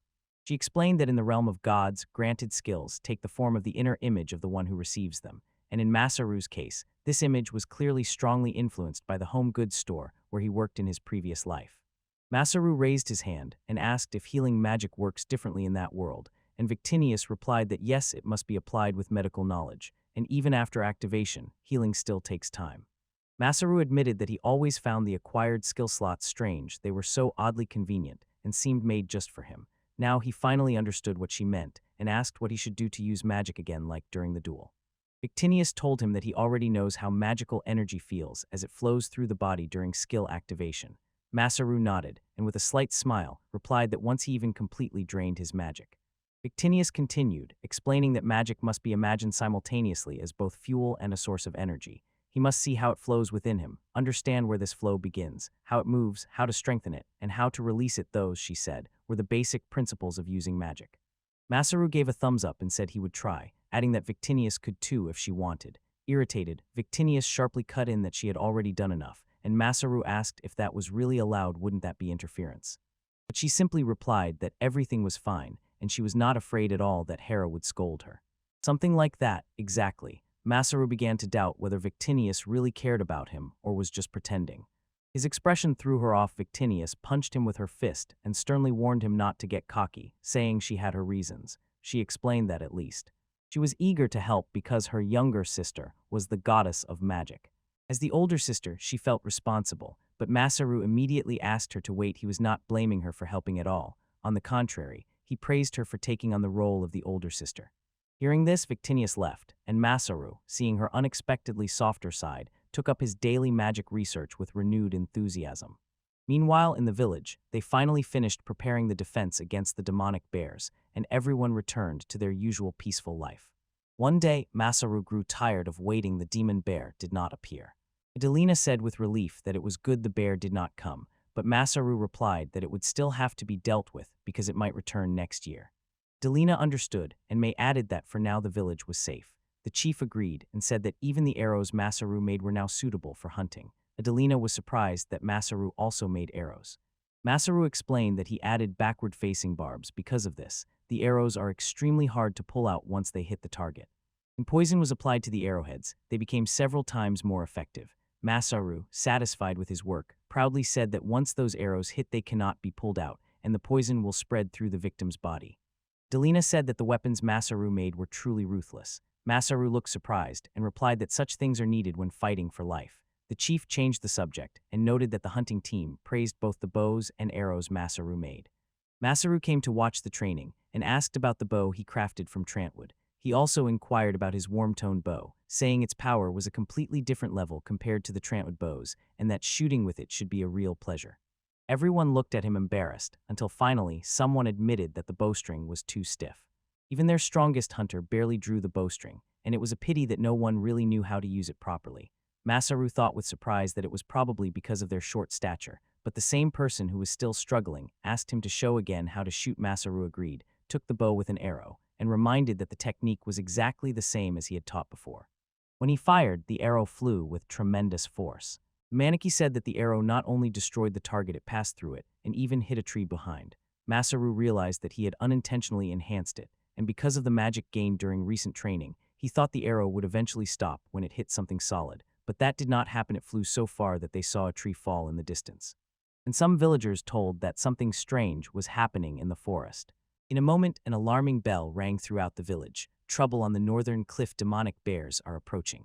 Everyone stirred in panic, shouting that a demon bear was descending from the northern rock, and rushed to gather. Masaru shuddered. He insisted that it was just a coincidence and not his fault, but the roar coming from afar sounded worryingly familiar. The elder said that this was exactly what they had been preparing for all along. If the bear settled near the northern cliff, sooner or later it would reach the village, so it was better to meet it now, while they were ready. Then he asked if Masaru could handle it. Masaru nodded and spoke to the chief. He ordered to contact Adelina and May to immediately start evacuation and gather everyone capable of defending the defensive wall. He called the hunting team with him, said he would take the lead as agreed, and would urge them to hurry to where the bear was spotted. At that very moment, Adelina and May appeared. Masaru gently patted them on the heads and said he was leaving the village's safety in their hands. With a determined look, he announced that they were setting out for the peace and protection of the village. And this was to be their first sortie against the demon bear. With that, Masaru and the hunting team headed to the northern cliff, while Adelina and May stood nearby, and Adelina assured May that everything would be fine and Masaru would return safely. She noticed that May was deeply lost in thought, called her, but May waved it off. It's nothing. I also believe in Masaru and hope he will do his best. Masaru looked at the giant four-legged bear and thought that it was madly furious, and he was not mistaken. But he realized this only when an arrow hit the creature's eye. He glanced at the archers he had brought with him and saw them taking positions along the cliffs. He understood their plan was simple: to lure the bear into a trap specially prepared for the demonic beast.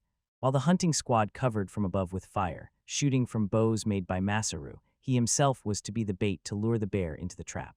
The trap, he knew that failure would mean his death and the ruin of the village, so this was a battle they could not afford to lose. When he felt ready, he allowed the bear to charge at him. He noticed that the wounds were shallow and realized the real battle was about to begin. A chase for life and death. He called the bear after him, but it suddenly came dangerously close. He stunned it and forced it in the heat of it all to fight back. He was confused and did not understand what was happening, wondering if the previous volley of arrows had hit the bear, but apparently not. He suspected it might be the same poison from the ground toad that he had caught in the rainy season and applied to several arrows for the hunting squad. Due to the strange properties of the poison, its effect depended on whom it struck. He expected only a weak effect, but it turned out to be much stronger. The squad did not stop showering arrows until the bear finally fell with a scream. They erupted in joyful cries. They had managed to kill it. Masaru checked how much experience he had gained and finally realized that he had truly defeated the demonic bear.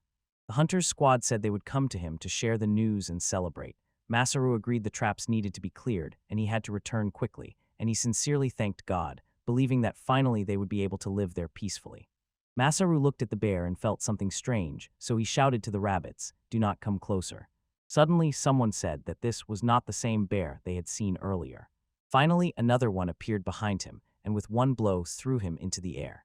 It was breaking through a tree as it chased him. He was completely confused. Were there really two demon bears? And his side hurt terribly. Then he noticed a huge wound on the bear's head. While the bear continued to attack, Masaru desperately tried to dodge. The others fired arrows, but the bear deflected them, and everyone froze in shock.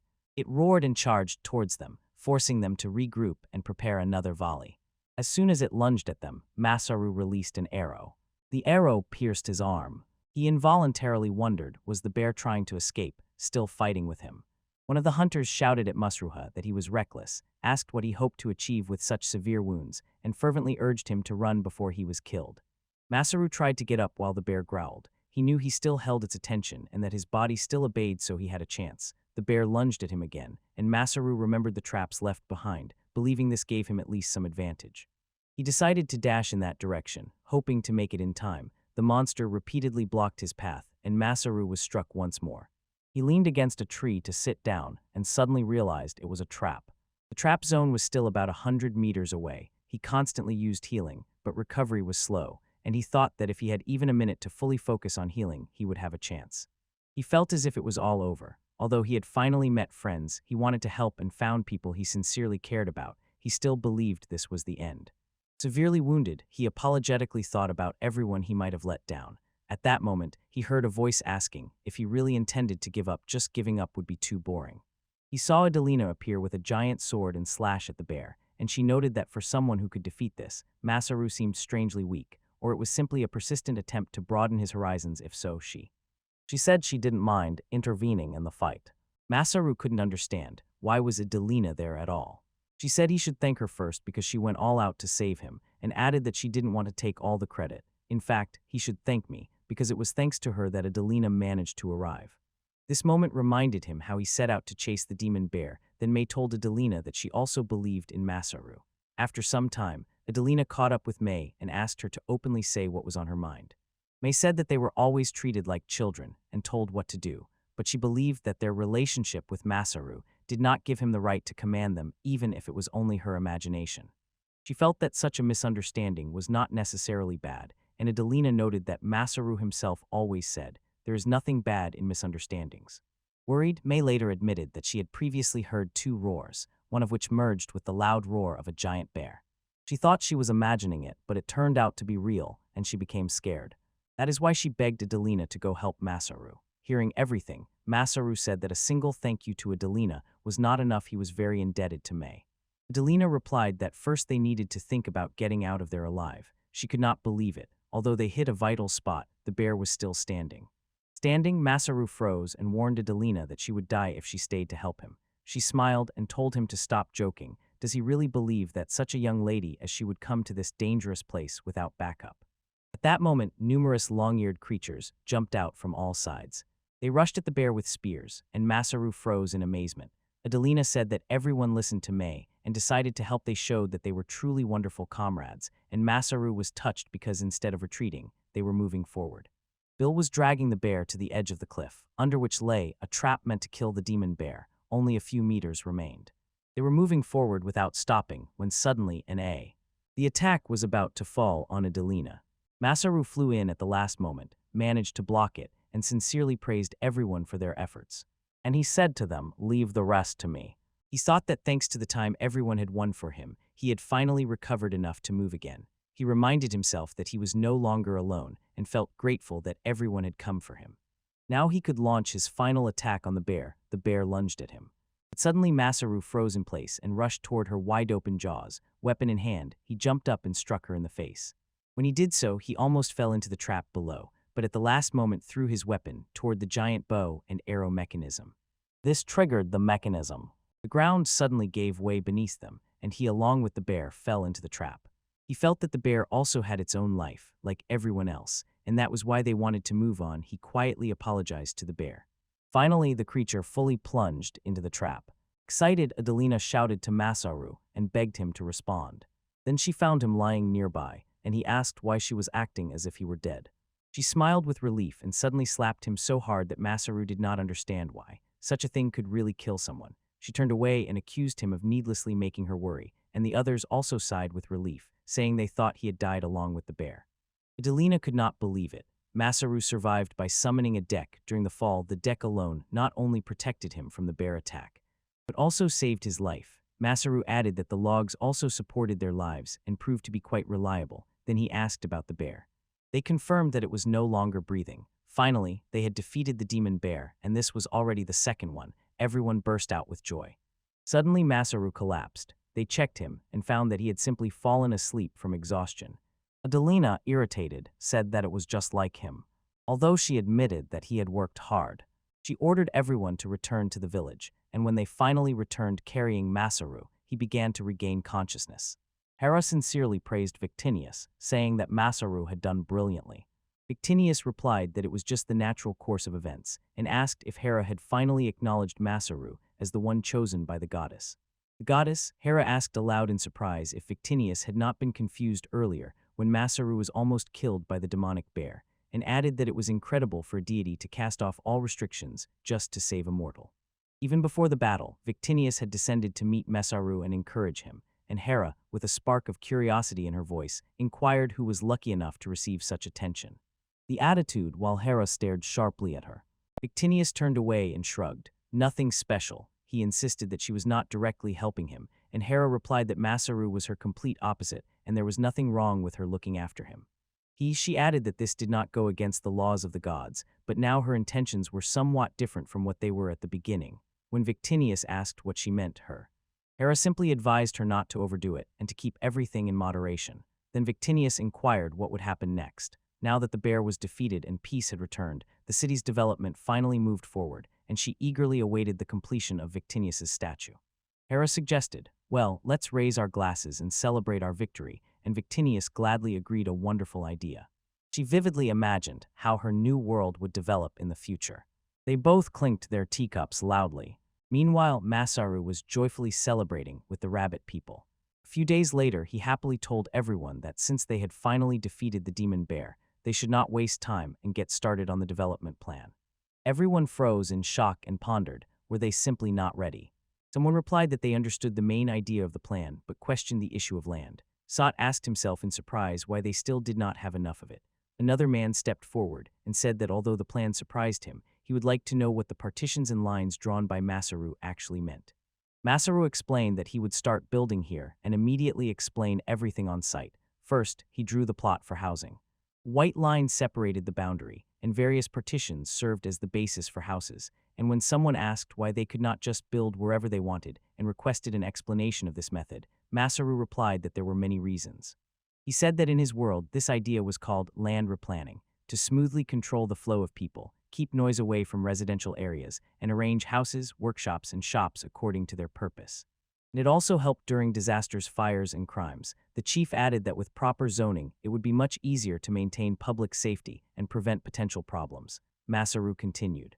He said that since the safety of slimes was finally guaranteed, it was time to dig underground passages and build sewage systems even without proper drainage, and that housing construction in the city would not be allowed. Delina added that Masaru had already mentioned this during a lecture in the coastal city, and if she remembered correctly, it was about canals that diverted rainwater and sewage. Masaru praised her and said that this system was vital to keep the city clean. When someone loudly asked if that meant they would continue to urinate and flush it at home as usual, Masaru shouted that it was absolutely forbidden. If they did not properly handle the garbage, he warned, the cleanliness of the entire city would collapse, and everyone would become easy prey for diseases that could take many lives. After all, this was the city where they would build their future, so he said that all hidden dangers must be eliminated as soon as possible. His explanation horrified the people, and Masaru said that he was also worried about it. And he added that he had already marked the place for the first residential plot, and all houses would be built within those designated boundaries. He was working when suddenly people asked him to stop, showing that the place was barely bigger than a large tent, and others added that most families had 6 people and wondered why he had not planned something bigger. Masaru reassured them, saying not to worry. Stone 2-story houses would be built in the city, and they would be much more comfortable. Then the people asked, what exactly is a 2-story stone house? In their excitement, they said that Masaru should have told them immediately, and that they could hardly believe it as if it were a dream, and asked if they would really live in such luxurious houses. Masaru turned to Adelina and asked if there were 2-story stone houses in coastal or port towns. Adelina explained that such buildings were mostly taverns or commercial buildings, and that no private individual owned a 2-story stone house. She added that in the capital, houses were built depending on social status. Communal houses were made of wood, straw, and fabric. Merchants and the wealthy lived in larger brick houses, and the nobility in 2-story ones. Then Masaru understood why the rabbit people were so excited. Burning with enthusiasm, they said they wanted to start building right now. Masaru showed how to move correctly on the construction site. He and a few others had already set up several posts in advance and asked everyone to watch carefully.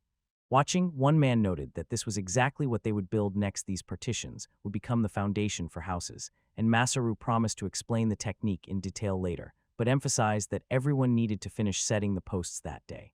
They were impressed and said they had never seen such construction techniques as Masaru showed, and were worried if it was safe. Masaru agreed. Although it was only a wooden frame, the beams were cut so precisely that they fit together like a puzzle. He told them simply to remember the order of actions and follow the instructions of the people helping him. They agreed, saying it sounded quite simple. Then the chief asked if they would put stones between the posts. Masaru confirmed. The frame required it, but reminded them not to forget one important thing. Mei was delighted and loudly asked if it was about the material she had helped make earlier. Masaru promised to show them. He explained that it was a mixture of hemp, boiled slaked lime, and sand that he had collected on the beach, and that it was called plaster.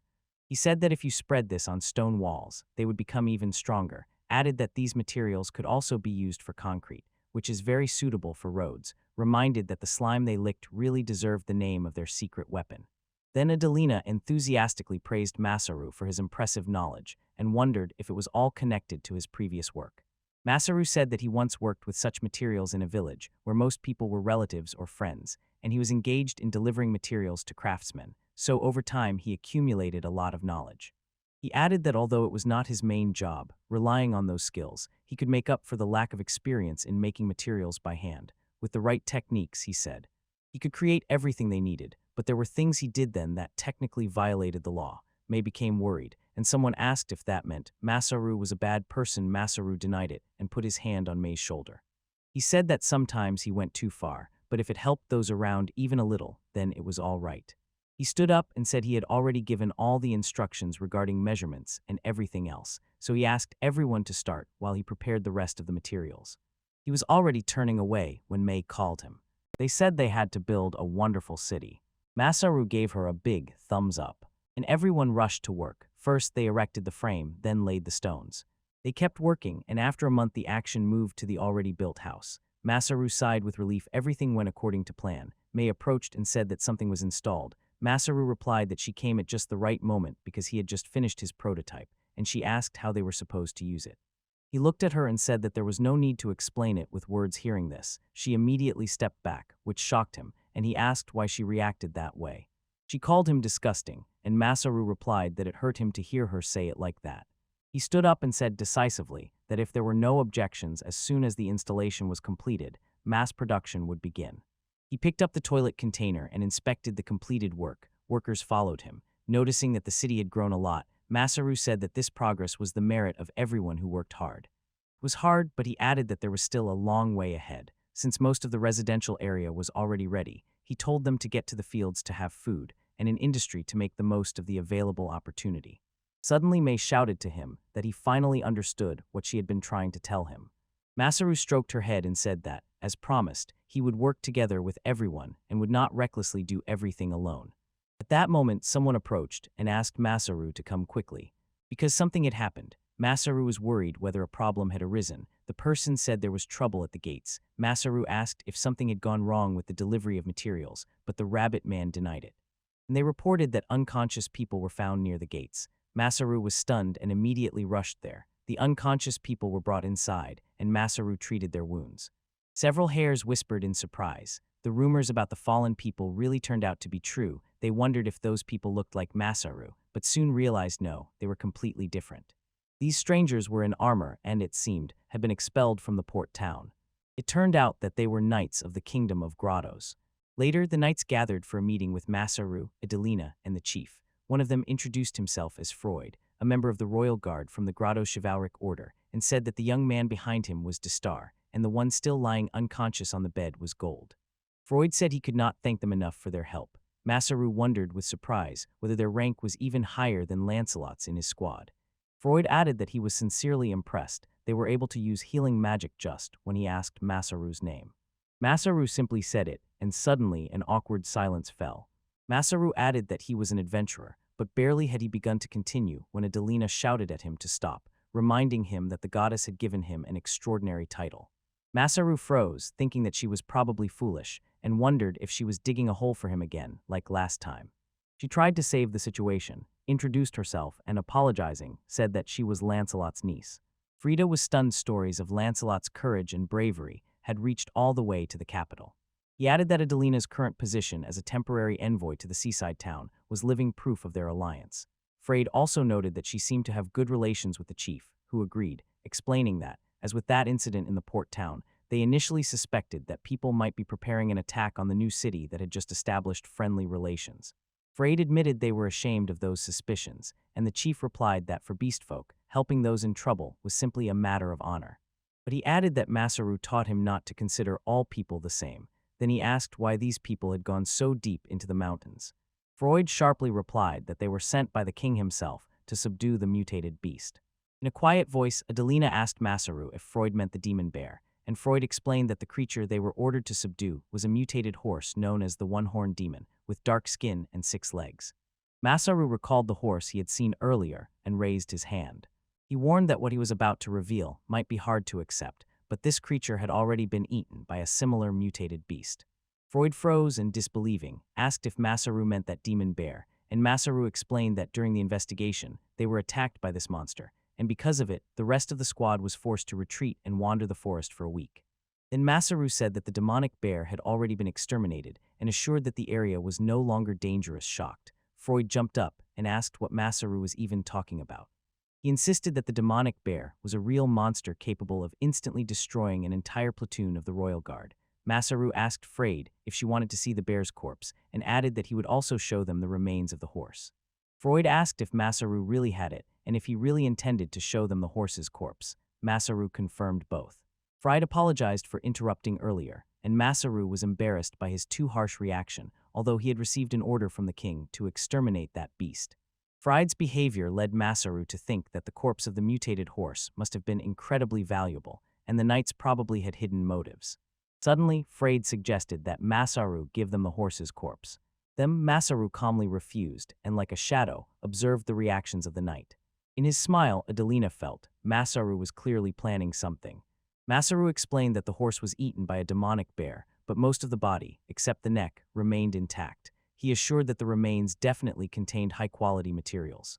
The leg bones were extremely strong, the skin was so smooth that exquisite clothing could be sewn from it, the size was quite moderate, and there was also a horn. As soon as Masaru mentioned the horn, Freud's facial expression instantly changed. And Masaru immediately understood that this was the thing they valued most, and said he did not want to part with it. He did not object, but if the chivalric order agreed to pay extra, he was ready to sell it. When Destar was about to protest, Freud stopped him and said that Masaru was right. Freud added that all those materials Masaru talked about would cost a lot on the market, and he never intended to ask for them. Just like that, fortunately, there was a reward for taming. To reach an agreement, if their offer did not reach what Masaru asked for, they simply added a reward. Masaru pondered the situation and suddenly realized the essence of the problem was the horn, because it was exactly what the king wanted. He also understood that the knights did not care about any price for them, only the completion of the mission mattered. In other words, they valued fame and authority, things that money cannot buy, so they did not attach much importance to material wealth. Then he thought about how best to conduct negotiations. Depending on how things went, he could take all the coins from them. But the size of the reward made him wary, so he decided it would be wiser to negotiate moderately and instead make the kingdom's knights indebted to him. After thinking it all over, he stood up and said he would go with them to grottos. Everyone seemed puzzled upon hearing this.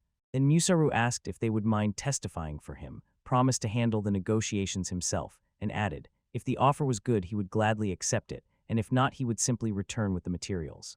Freud assured that everything their kingdom possessed would undoubtedly cover Masaru's needs, and he was clearly pleased about this. Destar recalled the direct meeting with the king, and Freud replied that this was not news. They had already dealt directly with influential merchants more than once. They had power and were used to such agreements, but could not guarantee that the negotiations would go smoothly. Masaru responded, "Do not underestimate me."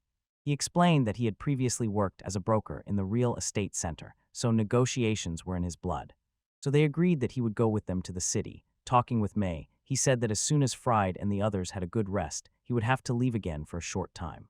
Well, May was not happy about this at all. Masaru explained that the trip was only for business negotiations, and there would be no fights, promising not to act recklessly. But Adelina did not buy his excuses and ordered him to apologize to May, then asked what he was working on. Masaru said he was making boats, but in reality, these were parts of the outer wall of the house, and he needed to manage to make as many as possible before leaving. He then inquired whether the delivery of beds had been completed, and Adelina said they had already been brought to the houses currently under construction, adding that the area near the mountain slope of the city was more important because beds did not need to be delivered there yet. Masaru said that this place was intended as a public bath, and it could even turn into a real hot spring. He noted that since the bathroom and furniture in the house were already ready, the next step, something absolutely necessary for a Japanese person, could be. This could no longer be skipped. Adelina said that this was another term from Masaru's world. May wondered, how could they understand what Masaru was talking about? Said explained that it was a huge bathtub. And when it finally ended, they no longer had to wash with cold water every day. May was glad to hear this. Masaru noted that May was both angry and excited at the same time, and this amused him. Adelina added that, like a two-story house, a bath of such size is found only in wealthy families, and maintaining it is difficult. Carrying so much firewood from the mountains every day would be a real challenge.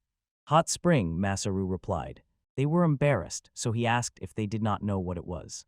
He explained that a hot spring is a natural source of hot water, usually heated by underground volcanic activity, and that once the spring appears on the surface after the ground is dug up, they could direct it and use it to fill the bathhouse. May wondered whether Masaru could really dig something like that out from under the ground. Adelina was sure that only well water would flow out, while Masaru thought he was just lucky to find it. When the rabbit hunters told him about the lava river nearby, he managed to find an underground water source and, activating the map skill, summoned a three-dimensional map of the area. He still did not know how to start digging, so he had to come up with a way using the skills he had, but Adelina said that something else was more important. She suggested that this space was intended for what Masaru was crafting. He was puzzled and asked what she meant, and she reminded him that he had talked about the statue of the goddess and her sanctuary, and asked if he had forgotten about it and what had happened to the expression on his face. Masaru replied that the statue was fine, but doubted whether the sanctuary was really necessary. Irritated, Adelina agreed to postpone it until the goddess felt more comfortable descending like in the rainy season, and May agreed with Adelina and said that a dwelling should be built for the goddess. Masaru replied that it was all right, the goddess probably would not be in a hurry to come there. So it was better to leave it for last and build the sanctuary only when they became more skilled. Adelina said she had no objections if it was really built, and Masaru reassured her. "Don't worry too much, I will ask the goddess about it myself." Suddenly Victinius appeared and said she did not mind if it was built right now. Masaru realized that she greeted him by saying she had skipped work to come to him, and he replied that she always seemed to have a lot of fun. At that moment, Adelina slapped him and demanded to know why he dropped respectful forms of address when talking to the goddess herself, and May and Adelina were angry with him. Victinius waved her hand and said it was all right, Masaru was chosen and also her messenger, so his rudeness was forgiven. Adelina said with delight that Victinius was incredibly kind, and her compassion was exactly as in the legends. Then Masaru asked why Victinius had come, and she replied that she had given someone her word and wanted to introduce that person to him and talk without using messages on the status screen. Suddenly, a woman named Isla Saphira appeared and greeted Masaru. Masaru suddenly wondered if Saphira was Victinius's sister. Saphira confirmed this and thanked him for his efforts, saying that they were looking forward to how the world would develop in the near future. Masaru felt that her manner of speaking and behavior was exactly what he expected. Intelligent and pure, a true goddess. Then he looked again at Victinius and mentally doubted whether Saphira was really her sister. She was asked if Masaru objected to anything. He politely greeted Saphira and said that he also wanted to discuss something with her. She asked if something was bothering him, and Masaru explained that the magic from the previous message had given him an idea. Victinius decisively told him to put aside complicated topics for later and start with something simpler first. Suddenly, Saphira summoned a round table and chairs for everyone, and Masaru wondered if she had used spatial storage skills. The number of cups and seats she summoned exactly matched the number of people present. Saphira confirmed this and explained that there was a misconception about the skill. Supposedly, it only retrieves and hides items on demand. She said that in that world, nothing was absolute. Skills had to be used differently depending on who possessed them. Masaru wondered, did she mean that common sense could interfere with how skills manifest, and even if he understood this, he would be powerless to do anything about it? Saphira pointed out that he was mistaken and asked if he himself had not already used his production skills creatively, adding that it was precisely his achievements that gave her hope that he would continue to pave the way in the development of magic. Victinius suddenly interrupted them and asked them to stop because the conversation was becoming confusing again and insisted that they first talk about the Victinius statue. Masaru said he wanted to hear her opinion on whether this statue was really necessary. According to the theory, both Victinius and Saphira immediately agreed that it was so. Victinius asked if Masaru had forgotten that even during the rainy season she said she was really looking forward to it. Saphira added that she herself couldn't wait for her statue, and Masaru froze, stunned. Would he really have to make statues of both? When they insisted that he start work since he already understood everything, he replied that they would have to wait for his return from the capital because he needed reference photos. Victinius thought, opened her status screen, and said that if Masaru liked a few photos she had recently taken, she would send them through the status screen, although she only had frontal shots. Saphira also sent hers. Masaru hesitated whether to choose just one image, then, seeing a rather daring photo of Victinius, he forwarded it to himself. He immediately ran off, and Victinius shouted after him, demanding to know what he was doing, and ordered him to delete the photo immediately. Masaru politely and persistently replied that he refused. It would be a pity not to use it as a reference, and then teased her by directly asking her to state her measurements and saying that he wouldn't need the photo if she just told him. He added that he needed this information only to sculpt the statue, and he didn't even have any inappropriate thoughts. He said that everyone had to contribute somehow, so it would be useful if they sent even more photographs.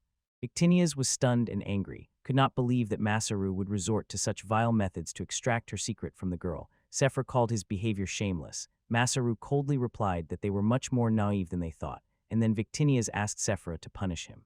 He and Sapphira exchanged a glance agreed, and Sapphira released a huge fire spell in his direction. Masaru froze in surprise. Compared to enhancement magic, Sapphira's magical power density was simply astonishingly higher. He was stunned by the powerful explosion, and the pillar of light that shot into the sky frightened everyone nearby. Adelina wondered if Masaru was still alive at all. Live on air, when she and May rushed to check, they saw that he had managed to evade the attack. Adelina ironically noted that Masaru really had the audacity to provoke them, and May scolded him for being wrong. Masaru stood bewildered. He couldn't understand how it could be his fault. It seemed to him that their reaction was too sharp, especially considering their impressive numbers, so why were they so upset? He just couldn't comprehend it. People began to gather, asking what the loud noise was and if something had happened. Adelina asked everyone to calm down and explained that these guests were goddesses, the very ones who created their world. Everyone froze in surprise. She also said that all that commotion happened at Masaru's mansion. The onlookers began to enthusiastically praise the goddesses, saying they were incredibly beautiful. Masaru thought, are they mocking him now too? The crowd bowed low to greet the divine guests. Victinia felt uneasy in such a situation, and Sapphira explained, because both of them were not used to descending to the lower world only on holidays or during solemn events. Masaru insisted that Victinia's get ready everyone was already here, so they had to immediately tackle the difficult topic. She replied that he had every right to disagree. Then they impatiently asked if he remembered the crabs, and if he still had any they really wanted to try them. Masaru froze in shock upon hearing her say that she had told Sapphira about the crabs and that they came for this very reason, as well as to inquire about the statues. He felt it as a tragedy and thought that the younger one was just as hopeless a goddess as she was. He said there was nothing to be done, and announced to everyone that he had just received divine instructions from the goddess, and, having nothing yet to sell to other cities, they set out to find ingredients that no one had ever seen. He had seen this before. When Victinias told him to stop, he only replied that everything was fine and that everything would go smoothly. For the first step he told everyone they would start expanding the empty patches of land in the mountains to finally begin creating farms and plantations. And eventually they would build them all over the city so that everyone would have enough food. He explained that half of the construction team would be separated to survey the vegetation around and identify poisonous, inedible, and edible plants. If anything was unclear, they should ask him or the gatherers' team. He urged everyone to get to work, saying it was a request from the goddess, while people dispersed one by one. Victinia said she had not asked for anything like that. Masaru wondered, didn't she say she wanted to eat something tasty? And added that this was also the first step towards self-sufficiency, since he sooner or later planned to build a model plantation. Victinius doubted whether he had really thought everything through, pointing out that building plantations all over the city would be extremely difficult. They said so. Masaru firmly objected it was not like that at all, explaining that creating gaps between houses would reduce noise from neighbors, provide more sunlight and ventilation, and beautify the landscape. He pondered how to arrange gazebos in the landscape cozy resting spots like those in parks. He said that gardening was also the responsibility of the home center, so they would take that on too and also build statues and shrines. The more beautiful the city became, the easier it was for a certain goddess to visit and enjoy herself. Victinius could not hold back and asked if Masaru really meant that she would be able to eat crabs every time she visited, and Sapphira lit up and said that they really were counting on him. Masaru thought that he really decided to make that place cozy, where they could come with peace of mind. Moved, both looked at him, and he, embarrassed, agreed to treat them to crabs every time they visited. They were delighted. Masaru added that in return, he wanted to ask them for one favor. But they became wary. Was he going to do something strange? Sapphira told him not to say that he wanted to understand them by touching. Masaru insisted that she should not jump to conclusions and explained that he just wanted to ask her about that magic she mentioned when they first met. She agreed and said that they would discuss it in detail after eating crabs. When Victinius asked what she should do, Masaru replied that he would write to her when the time came. She called it suspicious and said she would answer when called, but would not interfere unnecessarily. Masaru reassured her that there were no problems and told her to come only when she received his message. He added that after Friday, as soon as his people recovered, he would set off for the capital, and if the business negotiations went badly. Having the goddess of victory as a trump card was vital. In the capital of Great USA, the knight informed the king that Daystar had returned with news, and the rest of the troops would arrive the next day. The king shouted sharply, "Enough, it doesn't matter, tell me straight, did you manage to get the horn of that mutated monster?" Later, 2 weeks after, Masaru and Fried reached the kingdom gates. Masaru ironically said he did not expect Fried to order a carriage to give him a ride, and added that that was exactly how it should be in the capital, but that was not the point. The capital was insanely far. The 7-day journey exhausted him. Fried replied that it was because Masaru stubbornly ran the whole way, that the carriage was prepared, but he refused to get in. Masaru complained that his back hurt even when sitting in the carriage, and Fried noted that usually no one would jump out of a carriage and decide to run instead, especially with such a reason. Finally, they entered Grottos, the capital of the most powerful kingdom on the continent. And Masaru recalled how after promising the goddess he came here together with Fried and his people as soon as they fully recovered. His future business partner was to be the king of the human race. The same one who in another world expelled the beastmen from the port city, and Masaru firmly decided to take advantage of this opportunity to get revenge. He recalled the conversation with the leader of Rabbit Fork. He said not to hesitate and to make the deal as he saw fit. Masaru agreed because the leader said so, but he could not remain silent. It was those very people who took their homes and turned them into slaves. The leader sensed his feelings and explained. Just as he once told Fried that there are people like Masaru in the world, but the other side perhaps also had no choice but to expand their territories for the sake of their people, the leader added that although they had their reservations, there was no need to poison the hearts of children and the whole city with insults, hatred, and envy. He said he had only one request for the negotiations, that Masaru remember the interests of everyone. Masaru stopped worrying. He thought that it was precisely because of that rabbit nature that he wanted to help them from the very beginning. Fried called Masaru, doubting whether he was even listening, and Masaru snapped out of his thoughts and apologized for being distracted. Fried explained what he meant. In the capital they had several matters. First, an audience with the king, and he had already sent Distur ahead with the news. Then he suggested heading to the castle. It was necessary. Masaru looked around the market and excitedly said he had never seen such fruits and would definitely buy them on the way back. Fried shuddered and asked him to focus. Masaru reassured him he heard everything clearly and knew that first they needed to meet the king. Fried sighed with relief and added that he had to settle a few formalities before the audience, so Masaru should wait somewhere in the meantime. Then Masaru inquired about the Adventurers Guild. This world made Fried think, why did he even want to wait there, and whether he had any business with them. With an icy smile, Masaru said that before meeting the king he needed to find out one thing. Kingo was grilled, then he left, and Masaru entered the guild, thinking that this was exactly what he expected. It was full of people who looked like experienced knights. At the reception, a woman greeted him warmly and smilingly asked if he wanted to place a request or take one already prepared. Masaru replied that he wanted to try working as an adventurer, and the lady looked embarrassed and asked what he meant. Masaru said he had heard about the appearance of a one-horned mutant beast and wanted to find out the market prices for its materials and the materials of several other monsters. She pushed him toward another worker who could answer those questions, and the man immediately asked if Masaru wanted to know the market value of mutated beasts and other monsters, aloud wondering if he already had such materials. Masaru hesitated a little, and the man reassured him these were normal questions for a novice adventurer, and Masaru just smiled quietly. Then the man showed him several cards and explained the prices. Materials from ordinary monsters were bought for about 100 bronze coins or 1 silver coin. For monsters that could use magic, prices started at about 100 silver coins, that is, 1 gold coin, and for dragons they asked from 100 gold coins. He added that mutated beasts were extremely rare, because they were created from magical elements, and their power was far beyond ordinary monsters, so much so that even a platoon of royal two-handed swordsmen would barely cope with one. Their materials were so valuable that wars were never fought over them.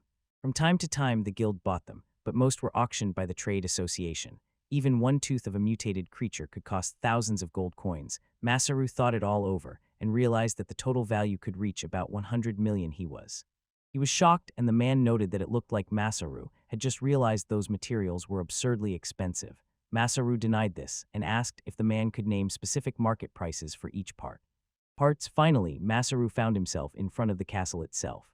Fried asked what Masaru was doing in the guild because he had been chuckling to himself all the way back. Masaru replied that nothing important. he just got useful information and now eagerly awaited a meeting with the king. Freud came closer and asked him to promise that he would not cause any trouble. Masaru wondered why everyone thought he was a hooligan if he had never done anything on purpose. The guards ordered Masaru to leave his belongings here. Freud introduced himself and asked them to report their arrival to the king. After officially introducing himself, he entered together with Masaru. Inside, near the king, stood only the guards and one more man, who sat on the throne. The king thought aloud, "Is Masaru the person Freud spoke of?" Masaru was a little surprised, but quickly composed himself. He could not afford to show weakness. Another man asked why Masaru was standing and said he must kneel before the king. Masaru thought about the trump card he now had and simply refused. He addressed the king directly, shocking everyone. They rushed to warn him to watch his words. The king himself introduced himself. Axion, ruler of the human race and king of grottos. He said he liked Masaru's courage and that this audacity would be tolerated for now because he was in an exceptionally good mood. He warned Masaru to be careful. If this mood spoiled, the consequences would be unimaginable. After that, he ordered Freud to deliver a full report. After Freud explained everything, the king learned that the beastmen built a city in the mountains, successfully defeated the mutated monster, and that Masaru was entrusted with crushing materials from this extraordinarily strong creature. The king warmly thanked Freud for the report. Masaru then pulled out the head of the mutated horned beast and presented it before the king. The king recognized it immediately. It was the very one he had mentioned earlier, and admitted he had already half lost hope of ever obtaining it. He called it an unexpected fortune and promised to reward Freud generously, and one of the courtiers ordered Musaru to present the king with the head of the mutated unicorn creature. But Masaru pretended to be indifferent and refused. The king froze in surprise, wondering if this meant that Masaru wanted to present his head to him. Masaru denied it and, turning to the servant, asked what was expected of him at all. He explained that he brought the trophy here, but it was still his, and he wanted an exchange, not a gift. The king glanced interestedly and asked if Masaru intended to negotiate with him personally. Masaru replied that he would gladly give the king whatever he desired, but if that were the case, then the king should consider it his favor. The king pondered aloud whether a subject should honor the royal lineage, insisting that such hierarchy is the natural order, and added that if someone strives to become his equal, he would not object as long as that person tested their limits. But he became angry. To despise one's lord is sacrilege and unacceptable. Masaru realized that the king was angry and felt an overwhelming pressure, stronger than anything he had ever felt, even from Lancelot. He quickly lowered his guard, bowed, and apologized for crossing the line with his words. The king noted that it seemed Masaru understood. Being a king is not just ruling land and people, it is an unfathomable essence. He said that Masaru did not seem like a fool at all, and repeated once more that the king is a being beloved by the gods, superior to others. Masaru agreed and said that a little bird whispered to him. During the coronation ceremony, he was so nervous that he stumbled several times while saying his own name. These incidents seemed to him a funny story. Suddenly, the king understood what Masaru was talking about, and again rose from the throne, begging Masaru to wait, and demanded to know how a commoner like him learned about this, if only the captains of the royal guard and a few annoying relatives were at the coronation. Masaru reminded him again that it was the little bird who told him. Then he threw his arm behind his back and said it was time to start the main event. A portal opened and threw this out. The goddess Victinius Appearage said she came only to fulfill her promise and asked the king if he was not speaking too casually to a goddess. The king, along with Frid and the butler, froze in complete shock at the goddess standing before them, and the king himself was stunned. They asked who Masaru was at all, especially since he himself had seen the heavenly figure of the goddess only once. When he was about 30 now, he could not understand why the goddess was present. Why Masaru so indifferently arranged a tea party with her right in front of him. Victinius said that Hera praised her and that the development of her world was going surprisingly well.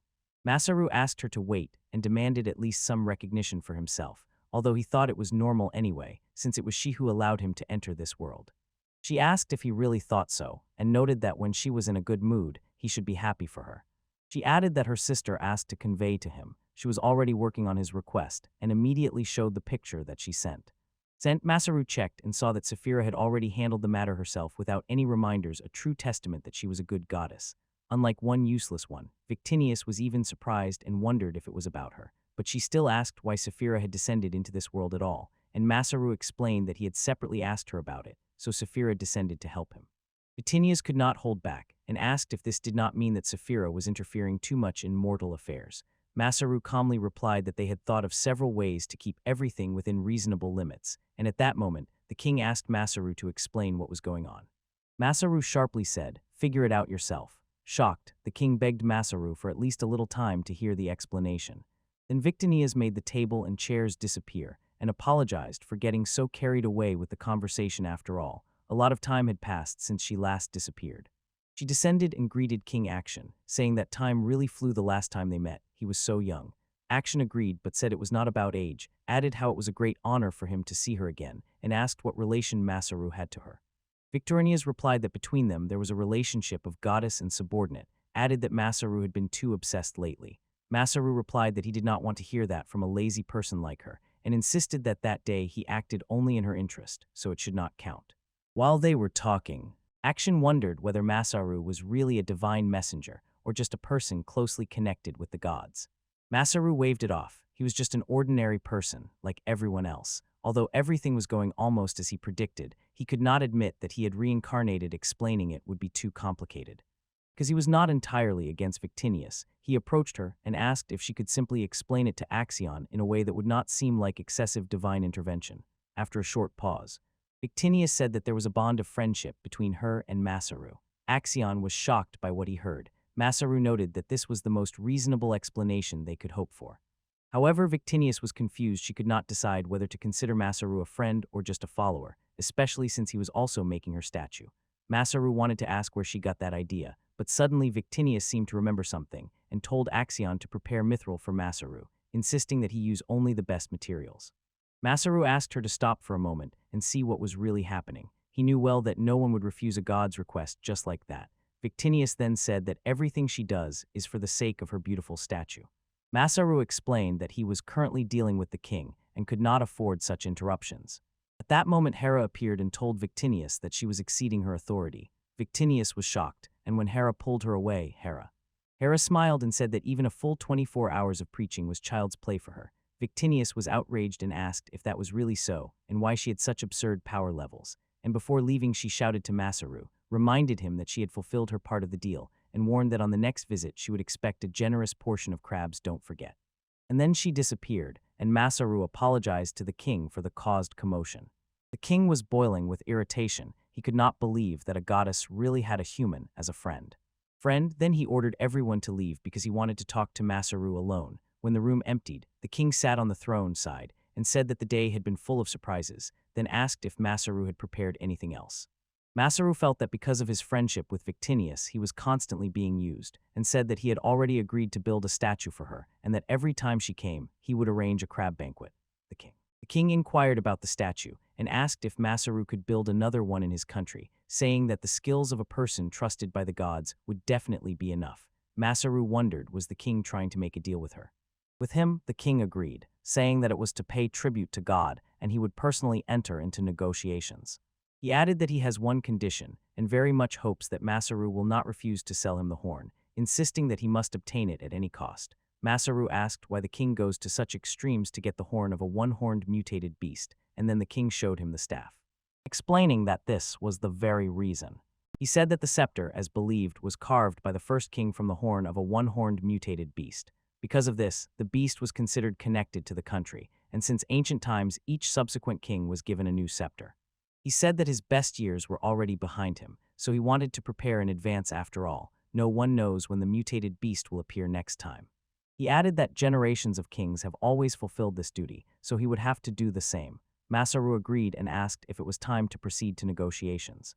He still felt that something was wrong with the scepter, so he asked to borrow it for a moment and asked if it belonged to the previous king. The king replied that it was the staff of the kingdom's founder. Masaru applied his appraisal skill to the scepter, and suddenly realized it was made from a unicorn's horn, not from the horn of some one-horned mutated creature. The king waved it off, called it nonsense, and asked how Masaru could even claim such a thing.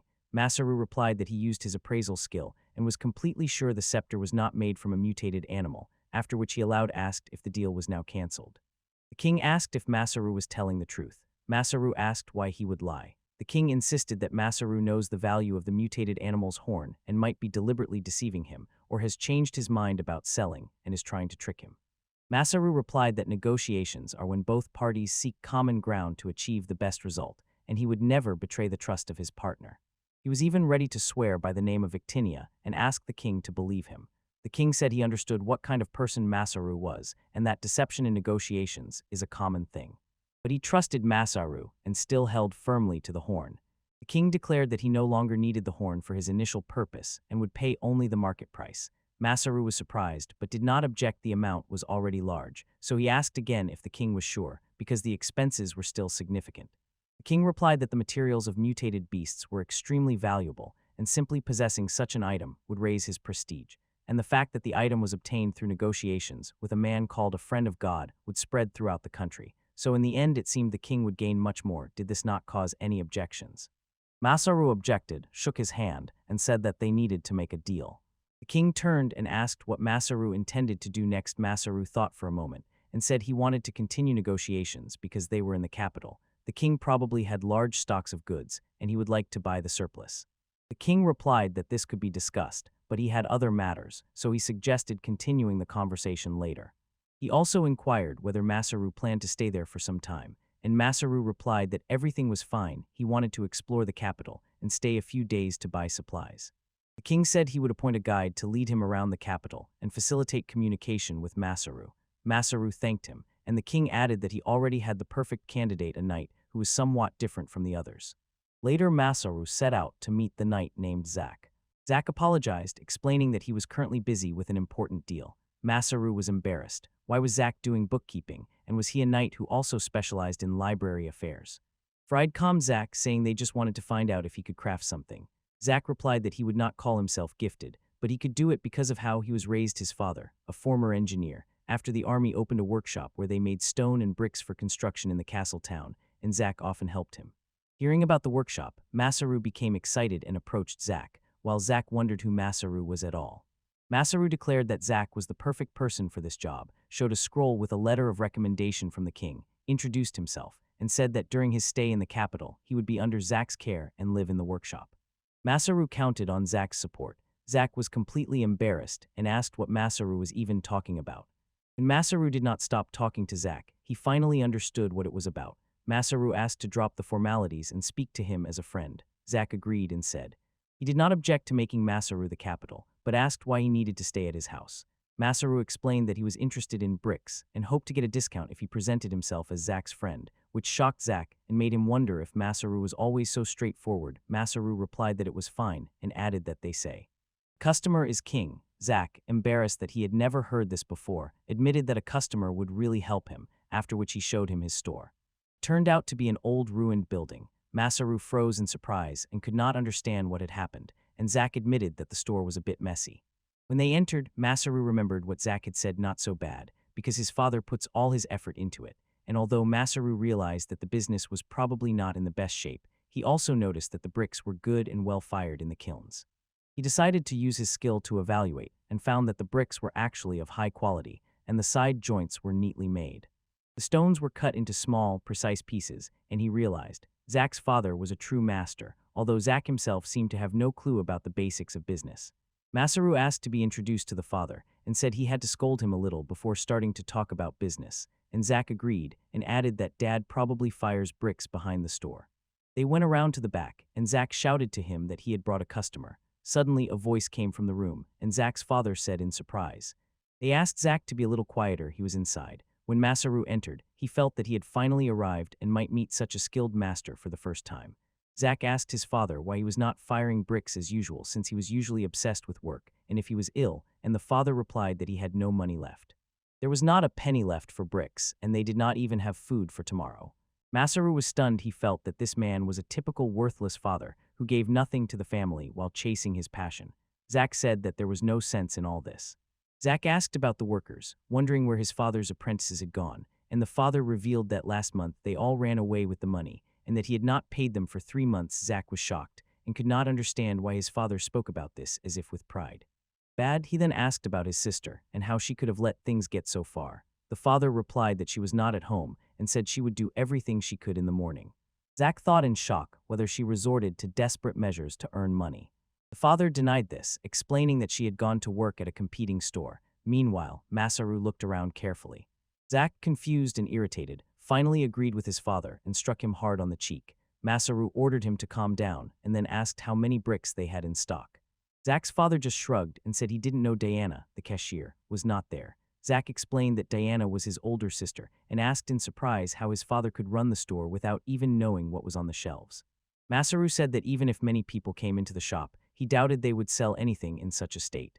Zach's father grumbled that customers did not understand quality, insisted that these bricks were the best in the capital, and wondered why no one bought them. Masaru firmly explained that the store made a terrible impression in the service sector. Everything depends on trust and appearance. He said that high-quality goods were important, but trading in a dirty shop was unacceptable, so first they needed to put the store in order, otherwise their products would never shine.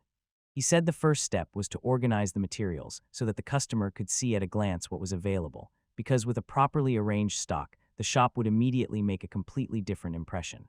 Zach's father asked if Masaru was really a customer, and Masaru replied that he had said everything for now, would stay at the inn for a day, and was about to leave. As he was getting ready, Zach said he would go look for his sister to count the stock. Masaru agreed and suggested meeting near the castle at noon the next day, to which Zach agreed, but asked what they would do about the one-horned mutated creature. Masaru said that the next morning he would resolve the matter with the mutated beast and complete the negotiations. The next day he was next to the king and another official, and was paid for taming the one-horned mutant. Masaru was next to the king, and another official was next to the king, and another official was next to the king.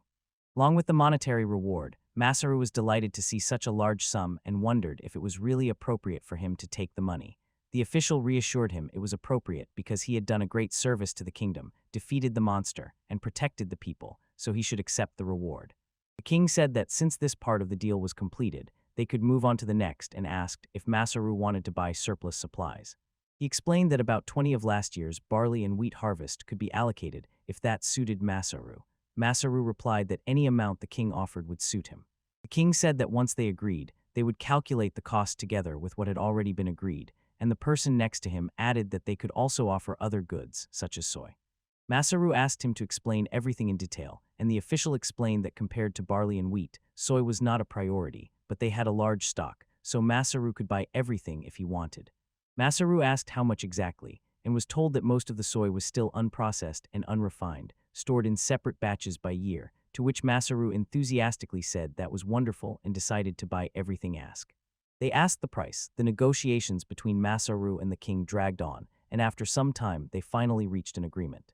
Masaru said with relief that the negotiations went better than he had hoped. The official agreed it was pleasant to deal with Masaru, and added that it was rare for the king himself to come to such negotiations. So thanks to this opportunity, officials like them had more chances to keep in touch with the monarch and better assist him with the kingdom's internal affairs.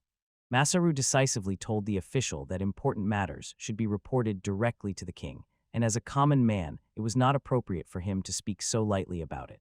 The official replied that he would take Masaru's advice into account, and added that when they had larger stocks in the warehouse, they would definitely contact him. Masaru asked in surprise why they had gathered so many supplies. The king said that part was for emergencies, but most were for army campaigns and military expeditions. Masaru thought that, considering the tragedy that once befell the mad people, his guess was probably close to the truth. Then he said that preparing for so many expeditions was a waste, because, in his opinion, they were unnecessary. The king replied that such words come from a person who has no idea how to rule, and that expeditions are a necessity, and he was simply doing what he thought necessary to bring prosperity to his kingdom. Masaru responded that he understood the king's policy of expansion, but said it was no less important to strengthen and stabilize the kingdom, warning that one day the country might collapse due to internal unrest. The king said aloud in surprise why the friend of the gods worried about the state of their country, saying Masaru need not worry about such things, and their opinions differed only because they looked from different points of view. Masaru agreed and said that precisely because of these differences, he wanted to give advice. When he stood up, he told the king directly that his task was to bring true prosperity to the lands under his rule, and that cities could develop and flourish without campaigns or conquests. He cited as an example the city of Beastmen he was currently building, saying it was proof of his words, and that the standard of living there had noticeably risen, and Masaru asked the king not to forget to visit as soon as the city was ready and also advised stopping by the coastal city, because he said, seeing it, the king would understand what he meant. He added that there was always a way to coexist, and sincerely hoped the king would think more seriously about it. Gods love all people, and it was better for everyone to set aside differences and live in harmony. Incorrect, the king dryly remarked that, as expected, their views were completely different, and decisively reminded Masaru that humiliating people merely because of belonging to an allegedly lower race was wrong and unbecoming of any nation.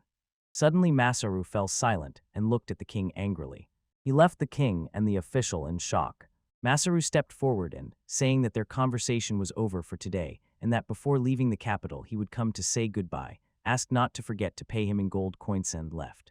When he left, the king asked the official if he thought that the decisions he had made so far were mistaken. The official replied that the king had always acted for the people and that the current state of the kingdom was a direct result of his rule. However, he admitted that Masaru's words also made sense, and the king said he felt the same. He believed that it must have been the will of the gods that Masaru came not by chance, and added that if Masaru was not mistaken, it was worth listening to his advice. The king said that Masaru mentioned the coastal city where Lancelot was and the preparations for his visit to the city of beastmen. The official agreed and recalled the royal guard, while the king wondered why the answer was not obvious. He said that at such a moment there was no need for shields and swords, they should just listen to his orders. No, they would take up the pen. Meanwhile, Masaru was walking through the capital with Zack and sincerely thanked him for coming to take him from the castle. Zack smiled and said that inside he was running around like a headless chicken, so it was good that he was pulled out, then noticed that Masaru was in a good mood and asked if the negotiations went well. Masaru agreed. He got everything he needed, openly expressed his opinion, and it couldn't have been better. Zack said aloud in surprise if Masaru really told the king everything he wanted, and added that he was incredibly brave. Masaru then asked if Zack's sister had returned, and Zack replied that yes, she had returned and was now doing the accounting in. That moment, he reminded Masaru not to do reckless things in her presence. Masaru wondered why he was constantly told not to rush, insisting that he was acting logically. And Zack, on the other hand, was worried that Masaru might be too talkative. Masaru replied that he was a guest, so there was nothing to worry about. Then Zack let him in. His sister smiled and invited them in. She warmly greeted Masaru and introduced herself as Diane. Diane, Masaru apologized for barging in without permission, but Diane said it did not bother her and that they were glad he was here. Masaru asked in surprise if she was currently busy with calculations and noted that the supplies seemed simply incredible in quantity, and she replied that the warehouse was bought by their father himself and he still needed to count the goods in the store, so the work took much more time than Masaru expected. Diane said she would finish soon and told Masaru to sit there. Masaru asked if he could inspect the warehouse. She allowed it, and when he looked around, it seemed to him that the place was simply packed with supplies, and just seeing them made him happy. He examined the materials. Everything was handmade, and he immediately understood that he could make good use of them.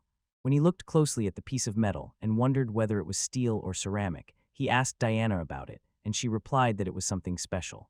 She explained that her father had invented it back in his soldier years, light and strong, but making it was insanely expensive, and the necessary materials were extremely rare, so setting up mass production almost never succeeded, and it did not become popular.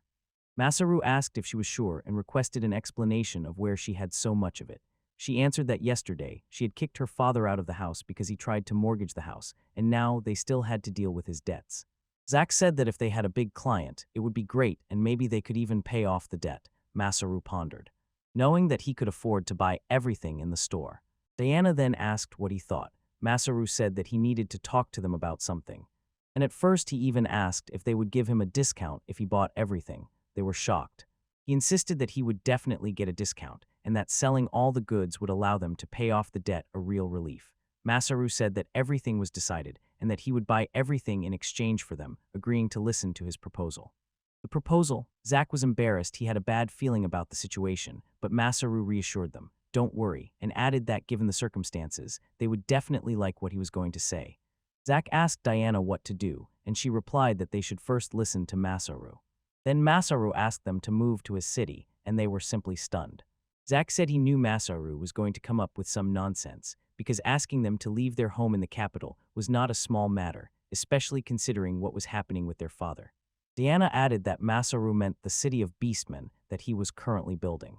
Masaru confirmed this and explained in simple words. He hoped that they would move there to help build the city.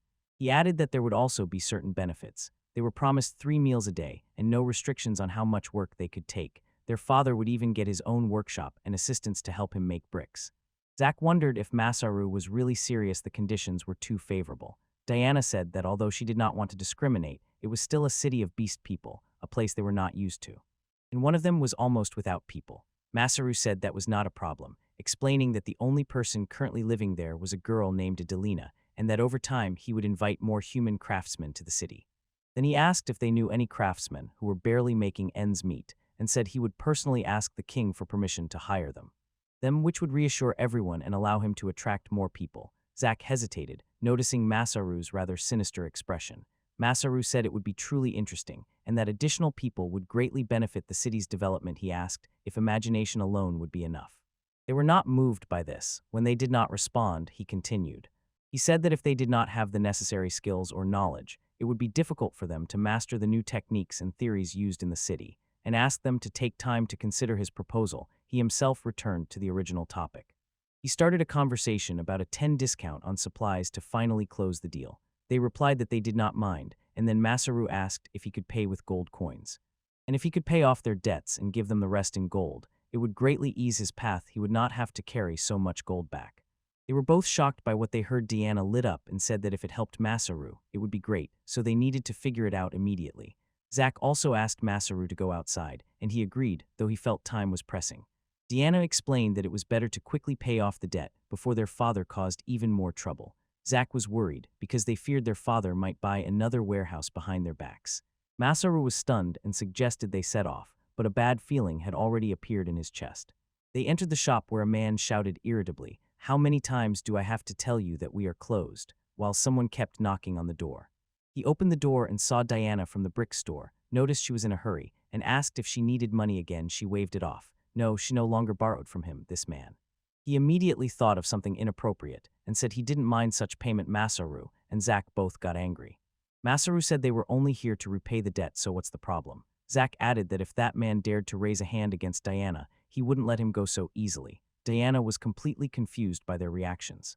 When the man starts checking the money, the pouch with the money needs to be switched right in front of him. He couldn't believe his eyes. There was so much money in the brick store. Diana explained that this would be enough to pay off the debt with interest. Zack sighed with relief and said they could finally break free from the debt spiral, but the man replied that although they had collected quite a bit, it was still not enough, and everyone was shocked. Zack asked if their father had borrowed more money without telling them. Diana silently wondered how much more they owed, and the man asked them to calm down and reminded them about the warehouse they rented.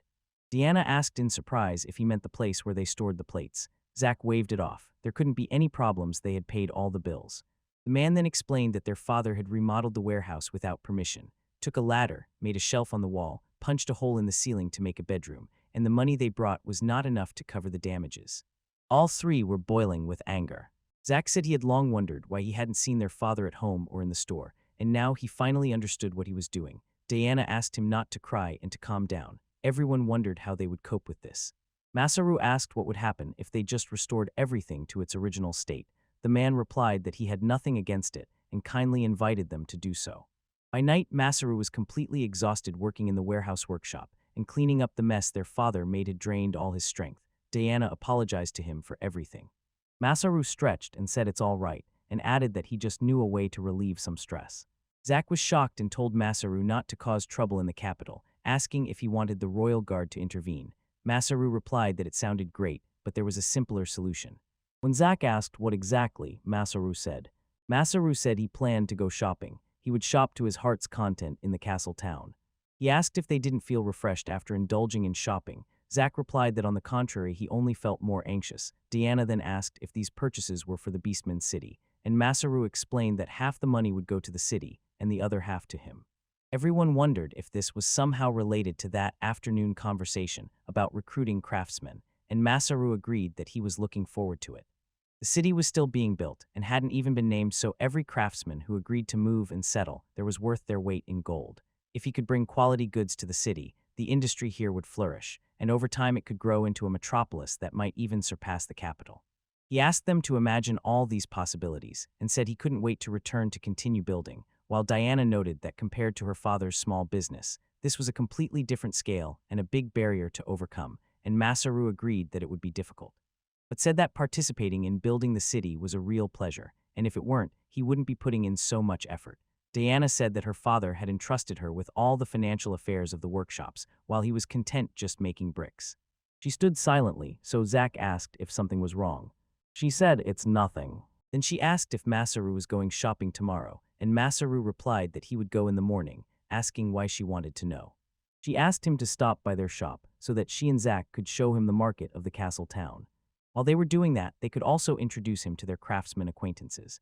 Masaru decided that was a great idea, finally meeting them face to face, but suddenly Zack put his hand on his sister's shoulder and ordered her to stop, saying Masaru was even weirder than their father, so she should let him do everything himself. Deanna said that was fine. She wanted a break from all the accounting affairs and was sure that exploring the castle town with Masaru would be fun. Masaru, Zack agreed. He says that tomorrow he will be insanely busy again, and Masaru replied that he will first do some repairs in the warehouse and only then finish the day. After everything, the night passed, and the next morning they went to several workshops, met everyone, and bought various things.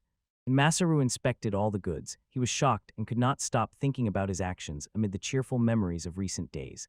Zack said that Masaru looked terrible, and he understood why after seeing all those things. With so much bought, Zack would not be surprised if chaos already reigned in the market. Then he asked what Masaru planned to do next. Masaru replied that the Castle Merchants Association asked him to make a list of the purchased items so they could check the condition of the goods in the market. Zack wondered if Masaru was just taking everything he liked, because it seemed like he bought much more than planned, and then Masaru showed Zack what he called a real find. And opened a portal to pull out the green goat known as the Widow Goat. Zack froze in amazement upon seeing her. Fool, Masaru added, I still have 4 horned rabbits and several wild cutter quails, all bought from the Adventurers Guild. Zack was stunned. These are mutants, and asked what Masaru intended to do with them, to which he calmly replied that he would raise them. He explained that the wild quail laid 5 eggs every 3 days, the horned rabbit gave birth to 14 babies a year and was extremely tasty, and the widow goats gave milk. With all this, he could finally start breeding livestock, and Masaru beamed with pride. Zack asked him not to do anything dangerous, since it seems Diana might move to Masaru City, and he admitted that he could not help but worry because he would not be able to leave with her. Here Masaru asked in surprise why Zack would not go with them. For a long time, Zack asked why he even came. Masaru inquired if he forgot to mention that he already had royal permission to recruit craftsmen, and that by agreement the unit from Grottos would be located in the Beastman City to assist with technology. Zack squinted in surprise and began to guess what exactly Masaru meant. Masaru confirmed this and explained that the squad captain would also be an ambassador, and Zack was nominated for this position. Masaru admitted he was very glad. He was pleased that the ambassador would be someone he could calmly talk to, and Zack froze in surprise, saying he could not refuse if it was a royal order, and asked again why he suddenly became captain. Masaru noticed that Zack looked very worried. Zack nervously said that he recently got a girlfriend. Masaru hesitated, not knowing how to phrase it, but then assured him that Zack would easily find a new girlfriend.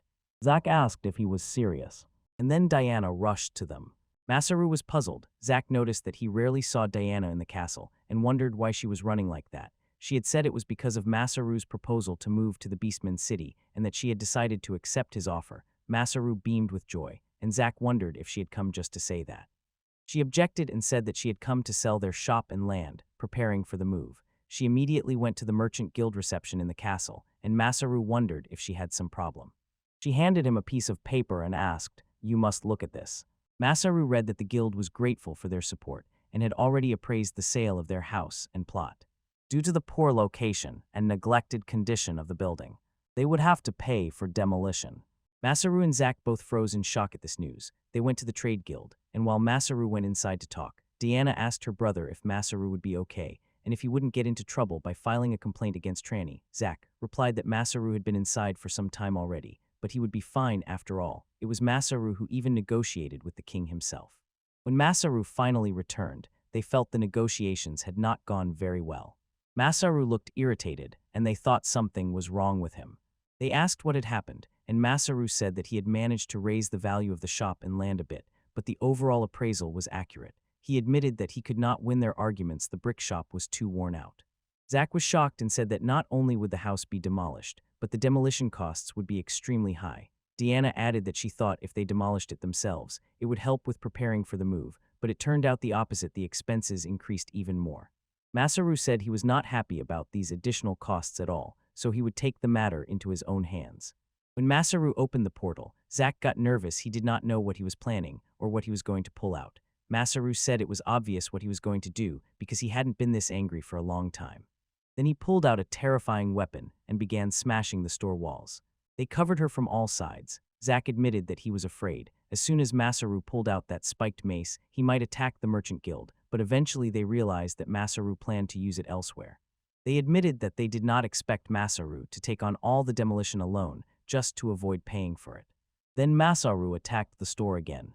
Then he looked around and said with excitement that he couldn't believe it. Finally, there was a chance to use that morning star he had once made for fun in a coastal town. He asked why it was suddenly so noisy and if something had happened, and Zack replied that it was clear Masaru had put on a spectacular demolition show. He added that although such scenes might be common for a mutant hunter, taking such a dangerous weapon to tear down a house still seemed reckless. Masaru told them it was already done. Although it looked funny, he was simply using the morning star instead of a hammer to break the walls, and the broken stones could then be reused as gravel. Zack then realized that Masaru did not intend to waste anything. Masaru agreed and explained that he was properly preparing for the demolition. Before starting, they would have to warn the neighbors there would be plenty of noise. He even used his construction skills and made a cover to muffle the noise and prevent dust and debris from flying around. He explained that if they remembered these precautions, everything would be fine. By recycling the waste with his skill, he would probably finish the demolition by tomorrow, so he asked Zack to leave it to him. Zack had no idea how much work was involved. Masaru believed that since Zack would sooner or later go with him as an exchange ambassador, it was very useful for him to help with such matters. Zack seemed genuinely interested, and Masaru was sure he would benefit greatly if Zack mastered these skills. Zack's father came and said that he had sawed the wood according to the measurements Masaru gave him, so he asked Masaru to come and see as soon as he finished. He was surprised to see Zack and Diana as well. Masaru explained that he wanted to quickly finish the demolition he needed to move on to another project, so he hired their father. He added that, as befits a craftsman, Zack's father was extremely skilled. Zack's father replied that he would start mass production. Zack was stunned and wondered what Masaru had planned. Masaru then asked, "Didn't I tell you this?" He told them that it hurt him to destroy the house just so the Merchants Guild could profit from it later. He planned to build a new forge there and resell it to them for a large sum of money. Zack, still stunned, admitted that he didn't know whether to praise Masaru's commercial talent or call him a child who can't stand defeat, and Masaru insisted that he was right, while Diana told her father that she didn't expect such a thing from him because he never seemed interested in just making bricks. Her father asked in surprise what she meant, but said that not only could he give that guild, which had refused their brick shop, a worthy rebuff, but also earn a little himself and enjoy it. So of course he would agree. Zack breathed a sigh of relief at his father's confidence, and Masaru asked Zack to help his father a little because after that, there would probably be nothing left to do. After they finish remodeling the house, it will be time to return to the Beastman city. Zack agreed and said that he was already used to how reckless Masaru could bait was both exciting and frightening. Masaru added that as soon as they gathered all the materials, he would use his construction skills to finish everything, and in a week, once he sorted out the supplies, he would leave, so they also needed to start preparing. Especially pointing at Zack to remind him to part properly with the girl. Zack's father and Diana were surprised when they heard this. Diana added that she needed to say goodbye to the neighbors and friends who cared for her. The father said he had nothing to prepare except a brief chat with his drinking buddies. Diana noted that those drinking friends were actually craftsmen who were supposed to travel with them, and he was just using that as an excuse while the three talked. Masaru thought that after negotiations with the king and purchases at the castle, he had gained a lot of useful things. More importantly, he had already assembled a team: 6 blacksmiths, 2 leatherworkers, 8 carpenters, 4 tailors, 4 cooks, and 3 loyal companions. While they were talking, Zack's father asked him to help chop wood and asked if he still remembered how to use the tools. Zack agreed, wondering how his father could forget how much he had helped him before, and when everything was finished, Masaru went to the king to say that he was leaving. The king said that it happened sooner than expected. Masaru replied that he came to negotiate and buy supplies and would return if anything happened. The king smiled and said that he would even miss those numerous complaints from the town near the castle, all caused by Masaru's excessive purchases. He added that he felt relieved after all. Masaru no longer suddenly called upon a god, as he did when he first arrived. Masaru felt that the king still hadn't recovered from that incident. Then the king recalled hearing that recently Masaru was busy building a forge and an armory to sell to the trading guild. Masaru realized that the king had already received the message. He said that the shop was called the best in the capitalate, was filled with shovels and display cases with goods no one had seen before. Masaru smirked and said that it seemed the king saw right through him and helped him a lot during his stay, adding that this was how he repaid him. As a sign of a farewell gift, Masaru believed that the store he built was unlike anything the world had seen. It was a 3-story stone building, and from the threshold, customers saw thoughtfully arranged shelves designed for easy viewing of goods, with expensive items displayed on the wall behind the counter. He said the best thing about the store was the anti-theft system. The employee only needed to pull a lever, and an iron cage would noisily lower in front of the entrance. The king raised an eyebrow and asked if Masaru called this a farewell gift, and Masaru nodded, explaining that as soon as the store opened, merchants would immediately notice the novelty and the difference. As trade took steps forward, civilization itself moved along with it. He was confident this would be an important step forward in development. The king noted that, in his opinion, Masaru was using his high status and skills to decide everything himself. He added if there are people, Masaru must rely on them. When Masaru began inviting craftsmen to the capital, the king thought, it seems he already understood how valuable this resource is. If Masaru could not delegate, it meant he was still inexperienced. As a trading partner and representative of his city, this was worth remembering. Masaru felt that the king had hit right at the very heart of the problem that troubled him during construction. When he was absent, they could only do limited work, like with the economic centracy could never manage it alone. They needed human hands to build the city for everyone. For everyone, Masaru sincerely thanked the king, promising to keep those words in his heart and continue to serve faithfully, and the king, with an ironic smile, asked why he was being thanked if he was only talking to himself. Masaru said the king could send people to the city to exchange magic and technology, but hoped they would choose those without prejudice against beastfolk. He suddenly added that they should be lively and strong people who would not break Isekai'D. King, surprised, agreed, and smiled, noting that Masaru always babbles nonstop when asking for something. He raised his hand in farewell and said he looked forward to seeing the beautiful city Masaru was creating. Masaru shook his hand and said that next time it would be better to skip business and drink together, adding that he would call Alstashu and others. The king, shuddering, begged him not to do this, saying that the gods of Masaru cannot be summoned just like that. After that, Masaru headed to the gates of the capital, and Zack noticed that he was busy. Masaru replied that he had talked a little with the king, and Zack added that everything was already loaded and a group of people would set out with them. At that moment, someone remarked that they had never seen such a cheerful and lively company, completely unlike their usual caravans. The girl next to him warned him not to get carried away because they had just received permission to travel with them. Masaru noticed that their company had grown. Among the newcomers were 8 adventurers, humans and elves who want to retire and settle in the city. They were cheerful, friendly, and a bit carefree, but played an important role in security, and suddenly some man called Masaru. They asked if he was also going to give them a passionate speech, and when others caught the excitement, Masaru could no longer hold back. Climbing onto the caravan, he loudly thanked everyone for accepting his invitation to settle in the new city.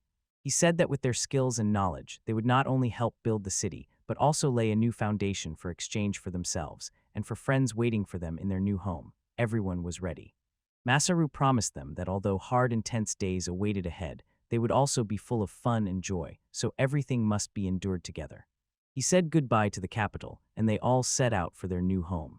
Many people gathered to see them off. Several days had passed since they set out, and they kept talking about what they took with them, which places they visited, and what supplies they had. Someone even remarked that yesterday's wild boar was exceptionally tasty. Masaru felt that everyone around was simply shining with mood, and at that moment Zack called him, asking if he was not tired from running. Masaru objected and asked in surprise why Zack even doubted he had been running all day. Masaru explained that his body would stiffen if he sat in the carriage for too long, so he needed to stretch during breaks. Zack replied that he didn't think what Masaru was doing was the same, and Freud had already told him about it, but Masaru's endurance was still incredible. Masaru noted that Zack spent time with the elf girl and her friends, and asked if he finally felt something new, and Zack replied that he just wanted to ask about the life of elves, and that Masaru would immediately notice if he had such an experience Masaru would never understand. Inside the caravan, the girl asked Zack if she was not good enough, and Zack flinched and said that was not what he meant. Suddenly, a man shouted to Masaru and excitedly announced that he saw the river Masaru had talked about at noon. Masaru agreed. The sun was about to set, so it was the perfect time, and they decided to set up camp near the riverbed for the day. While they were setting up camps, one man asked Masaru when they would arrive, and Masaru glanced at the map. He explained that they were where the river crosses the road, and already halfway to the Beastman's city. He added that everything was going according to plan, so there was nothing to worry about, and estimated it would take only a few days. While the elf girl looked at him, Masaru stood and couldn't understand what was wrong. The one-eyed man noted that the spatial storage skill had already impressed them, but when it turned out that Masaru also had map skills and that he had several skills, seeing it with their own eyes was simply stunning. The elf girl whispered that, although she had lived so many years, it was the first time she had seen such a thing. Masaru recalled that the rabbit people were also surprised. The one-eyed man said that someone like Masaru had the level to build a city, and considering the hostility between humans and beastmen, it was strange that they liked him so much, to which Masaru replied that the beastmen were very kind, and they were the ones who saved him when he fainted. The one-eyed man smiled and said that now they were even more eagerly awaiting the city. The elf added that he could hardly wait to get there. Masaru called everyone to eat well and prepare for tomorrow's journey. Then the man shouted to the guys that he would decide who would be on patrol today. Masaru walked around the people asking if there were enough ingredients for food, and one man replied that there was still some meat left from lunch, and he would check what could be done. Adding that they wanted to stock up a little more, he asked to gather a few wild birds he wanted to compare their taste with regular meat, and if that didn't work out, wild herbs would do, to which Masaru replied that it was all right, their experienced hunter would take care of it. An experienced huntress, an elf, set out to hunt birds and eventually returned with hands full of game. Masaru froze again at her bold technique no matter how many times he saw her. It always left him speechless, and Zack said he didn't understand the difference between their bows and hers. The elf told Zack that his aim was quite good and that he had a good feel for the target. He was shooting but looked at the targets too often. She said that if he remembered the characteristics of the birds and their flight patterns, he would be able to hit without difficulty, and Zack wondered. What did she mean, and why did they need to understand the birds they were going to hunt? The elf explained that this bird was a thief, a pesky creature known for stealing travelers' and adventurers' belongings, and added that one of them once even stole a pouch of water from her, because these birds steal just for fun. They throw away what they stole and repeat the prank again. Masaru asked her what the taste of those birds was like. She replied that they were extremely tasty, and as soon as Masaru heard this, he urged everyone to hunt even more of these annoying birds. Zack approached the elf and admitted that he would feel more confident if the targets were wild boars. It was not his element, and the elf just smiled and said that he had a good sense, so giving up so early would be pointless. To help, she offered to try her bow, explaining that although it was difficult to handle, it could help hit a bird before it moved. Masaru already warned Zack to be careful. The bow was indeed dangerous. The elf turned to Masaru, wondering how he knew so much about it. Masaru, shocked, explained that he had already made a bow from the same materials and could get it if she was interested. She, without hesitation, asked to see it. It was urgent to check, because the draw seemed incredible to her. Masaru said that the bow was reinforced with mithril and made for his strength. She called it a lie, asked if he could really draw it, and insisted that he show her. Thinking that he was bluffing and had simply overdrawn the bowstring, Masaru became worried had he stepped on a mine again, because he already knew talks about bows with elves never did him any good. He added that as soon as he drew the bowstring, he would aim at a tree in the distance. The elf still thought he was mocking her, but Masaru insisted that was not the case. He had unpleasant memories associated with this bow, and he did not want something bad to happen again. Again, for example, like accidentally hitting a bear. The elf indifferently added that it would only add another ingredient to their list, so he should hurry. Masaru took position. Masaru drew the bowstring, and the elf froze in surprise. He really managed to pull it. Masaru released the arrow toward the tree, and the elf saw that it passed through several trunks. Suddenly, a loud scream sounded in the distance. Masaru instantly became worried. He realized he had hit something again, and wondered if it was a person. The elf ran away, called him a fool, and shouted that the scream came from the other side. When they arrived, they saw a pack of wolves attacking a group of people on the plain. They started to flee, but one woman fell. She fell and the wolves rushed at her. Zack said the weather was simply terrible, and the elf woman bitterly admitted that her arrow would not arrive in time. Masaru rushed forward with a log, hitting the wolves with it to save the woman, and shouted to her, "Run."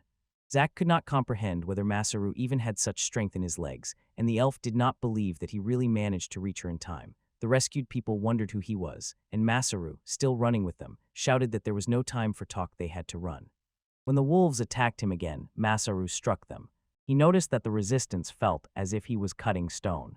He quickly realized he was not imagining it, he was really cutting into something hard. The elf shouted that he needed to retreat, explaining that these were not real wolves, but golems. She rained arrows on them, but they still kept moving forward. Masaru knew well, arrows and swords were powerless against such creatures. Suddenly, a woman appeared beside him and offered her help, telling Masaru to look for a loophole to retreat. Masaru asked if she was crazy, pointing out that their weapons did not work. She insisted that he listen and leave, calling herself a knight who could not afford to turn her back on the enemy. She rushed forward to strike, but Masaru stopped her, saying that it seemed better to keep them behind. Even more golem wolves attacked from behind, and when they crashed into Masaru. The knight apologized, thinking it was all her fault. She realized the wolves had latched onto him, and Masaru, in pain, told them not to bite his neck. Deepak and the elf stood and watched, completely bewildered by what was happening. Masaru decisively told the knight that he would handle the wolves himself and asked her to return to her people. When she agreed, he glanced at the wolves with tears in his eyes, angry that they dared to damage his synthetic clothing, an item that did not exist here at all and was incredibly valuable to him, after which he spun around, tossed the wolves into the air, and warned that he would make them regret it. He took out the very weapon with which he had destroyed the house in the capital and ruthlessly attacked the wolves, cutting them to pieces. He felt a little better, though his clothes were completely torn, and since he had brought several tailors from the capital, he decided it was time to let them work on repairing his clothes. When everything settled down, Masaru sincerely thanked God that no one was hurt. Zack agreed, saying that the one who should have been hurt the most was instead full of energy, added that Masaru impressed him, and that he himself needed to improve his combat skills. Masaru himself was surprised. Having restored mobility, he spent all his magical power on strengthening magic, and it turned out well. When the wolf bit him, he had already restored a third of his magical power, and having strengthened his entire body, managed to break free from that trouble. Finally, he understood that this was what people called spirit-class magic recovery. He went to the tent where two elves he had seen earlier were resting, and found the elf woman from his group standing outside. Masaru asked her if the two were still inside. She nodded and explained that inside was the leader of the group Masaru had saved. Masaru asked why. She was on guard and said she had just come to check on representatives of her race. Masaru apologized for disturbing them, but they told him to come in. The two introduced themselves as Dark Elves, and Masaru sincerely thanked them for their help. The elf and his group emphasized the newcomers were of the same race as she was. When she and another Dark Elf exchanged glances, the elf from Masaru's side asked why she was looking at her that way. And another asked the same in response. Masaru said they should get along and advised not to worry, while his elf wondered what he meant and whether he was comparing them. Masaru apologized and suggested just talking, sincerely adding that he was glad to see them safe and nearby. Then he asked why they were accompanied by golems, and if they could, if possible, tell a little about what happened. When they fell silent for a moment, he whispered that if it was something they did not want to talk about, he would not force them. One of them eventually said that to the other survivors it might seem presumptuous, but right now it was extremely difficult for them to find a place to settle, and she asked if it would be acceptable. Masaru's group could take both of them. Masaru agreed without hesitation. The two Dark Elves said they understood their request might put him in a difficult position, but because of their situation, they really had nowhere else to go. Masaru called Zack and asked for help preparing a carriage, and the lady added that they were both probably exhausted from the journey and still had nowhere to stay, so Masaru and Zack began discussing possible travel plans. The lady asked aloud in surprise if they really did not mind accepting the Dark Elves, and Masaru confirmed this, saying he had already clearly expressed his position. The elf from Masaru's group said she could not decide whether the newcomers were unlucky or lucky, but at least they would soon get used to Masaru's usual chaos, and Masaru reminded everyone that they were not just any ordinary group. It was a band of returnees coming home, and finally they reached the city of beastmen. May hugged Musaru, warmly welcomed him back, and he asked how she was doing. Another Mad Fox and Adelina also greeted him, joking that he was as unpredictable as always. Masaru sighed with relief seeing that Adelina was fine, and asked where the chief was. Adelina replied that the chief was currently working in the residential area and would arrive any moment. She was surprised to see that Masaru had brought many people again, and learned that they were craftsmen and new comrades who would help build the city. Masaru added that on the way they had encountered a group of Dark Elves who would temporarily stay here. Adelina agreed and said she would prepare a place for everyone. When the Dark Elves got off the carriage, they were amazed. Deep in the mountains there really was a city. One of them could not contain his admiration upon learning that the Beastmen city was built jointly by humans and beastmen. Another remarked that Masaru was probably scheming something behind the scenes again, then pointed ahead and told her companion to look at those friendly, admiring smiles faces that were too familiar to her. They said it was a look of trust, one they had seen many times before and knew all too well. Masaru approached the two Dark Elves and asked them to join the others, saying that the chief was going to hold a welcome party for them, also for their leader and her assistant, and added that they had not introduced themselves yet. The first elf introduced herself as Emeralda and the second as Irina. Masaru responded by introducing himself and encouraged them to feel at home here. Later that night, they all shared dinner together. Alpha and Beta also headed towards the chief. Masaru noticed Saphira surrounded by children, she greeted him warmly and apologized for being late, explaining that these little ones simply wouldn't leave her alone. The children sincerely thanked her for the game and said they would see her tomorrow. Masaru aloud asked if she had finally settled into the role of teacher. She replied that she was glad he thought so. Masaru then remarked that it seemed she really had taught all the children magic as promised. Saphira agreed gods always keep their word. She admitted that she rarely directly interferes in the lives of people from the lower world. She did not expect to enjoy it so much, especially since she got to teach magic, and in this she shone. She sincerely thanked Masaru for such a pleasant opportunity, so it was painful to think that now she would have to leave, and Masaru asked what she meant. She said sadly that she had nothing more to teach, and with Masaru's return her role as teacher was over. He froze in shock and did not understand how can a god of magic simply run out of topics to teach. Saphira reminded him about the crab matter and said that by the god's code, she must avoid excessive interference. Masaru asked her to teach citizens on his behalf, so she could only show the magic that Masaru himself possessed, and that she had already finished teaching everyone the basics of magic perception. Her work was finally completed, and the children invited her to eat with them. Masaru was left speechless. Saphira smiled and said she enjoyed the experience and that she had already fulfilled her promise, adding that their contract was coming to an end, and if Masaru needed anything else, he could simply send her a message through the status screen, and Masaru replied that if so. And from the very next day, he wanted private one-on-one magic lessons he needed to personally explain to the craftsman, so he asked her to teach him about an hour every day.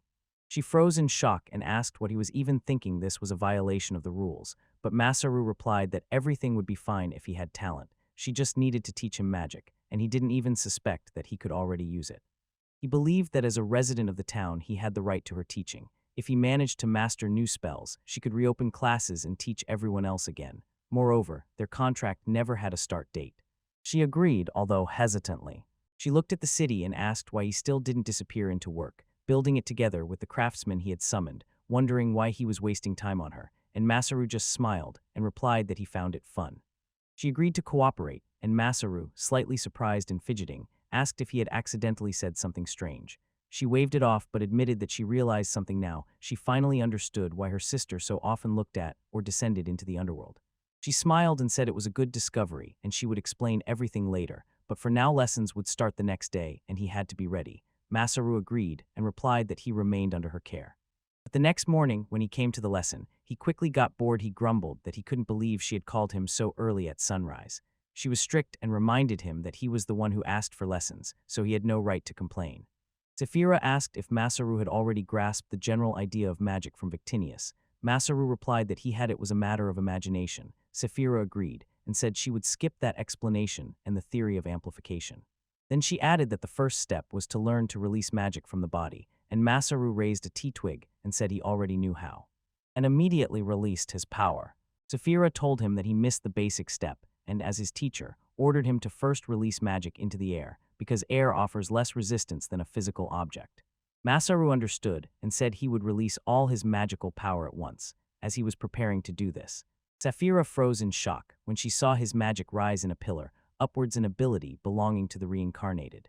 Masaru asked if this meant he was doing well, and decided to experiment at the same time. Now that he knew how to use magic effectively, he tried wind magic, but Saphira rushed to stop him, warning that using wind magic with such great magical power was dangerous. A huge tornado burst out from the spell cast by Masaru. She stunned everyone, after which Saphira did not stop teaching him for 7 days straight. When Masaru came to training after that period, he realized Saphira was gone. It seemed strange to him, hard to imagine such a diligent goddess being late, quite unlike the other goddess he knew. He knew that day was supposed to be a short, intense strength training session he had been waiting for, and just at that moment a portal opened. Victinius came out of it, saying that Saphira had asked her to come and inquired if Masaru could stop talking so much, otherwise, she said, he deserved punishment. Masaru, stunned, exclaimed that they hadn't seen each other for so long.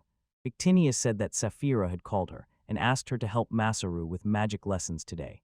Since the request came from her dear little sister, she would spare neither effort nor mercy to teach him, and warned him, "Be ready." Masaru became worried seeing her sly smile, and realized that this was exactly why Saphira had been staring so intently at her status screen earlier. Earlier, Victinius had noted that she was pleased to see how well Masaru and Saphira got along. Masaru told her to stop loafing and get serious. She replied that she did not want to hear that from him, but he interrupted her and ordered her to stop grumbling and start training in magical compression. Masaru wondered why Victinius had come instead of Saphira and felt that she was in a very bad mood, so he turned to her and ordered her to calm down, or else she would get even more wrinkles. She shouted that she was completely calm, and Masaru agreed, adding that this was exactly why she kept telling him to get serious and start compression training. During training, she warned him that if he did not master the technique, the consequences would be worse than the tornado he created during yesterday's session. Masaru said he just needed to imagine it the same way air compresses. He remembered how once, working in a hardware store, a compressed gas cylinder fell from a truck and damaged the cap. He saw how a whistle of air burst from the hole and how the cylinder shot straight into the wall like a rocket. Victinius ordered him to gather his magic and release it again. Masaru nodded and said he would try once more.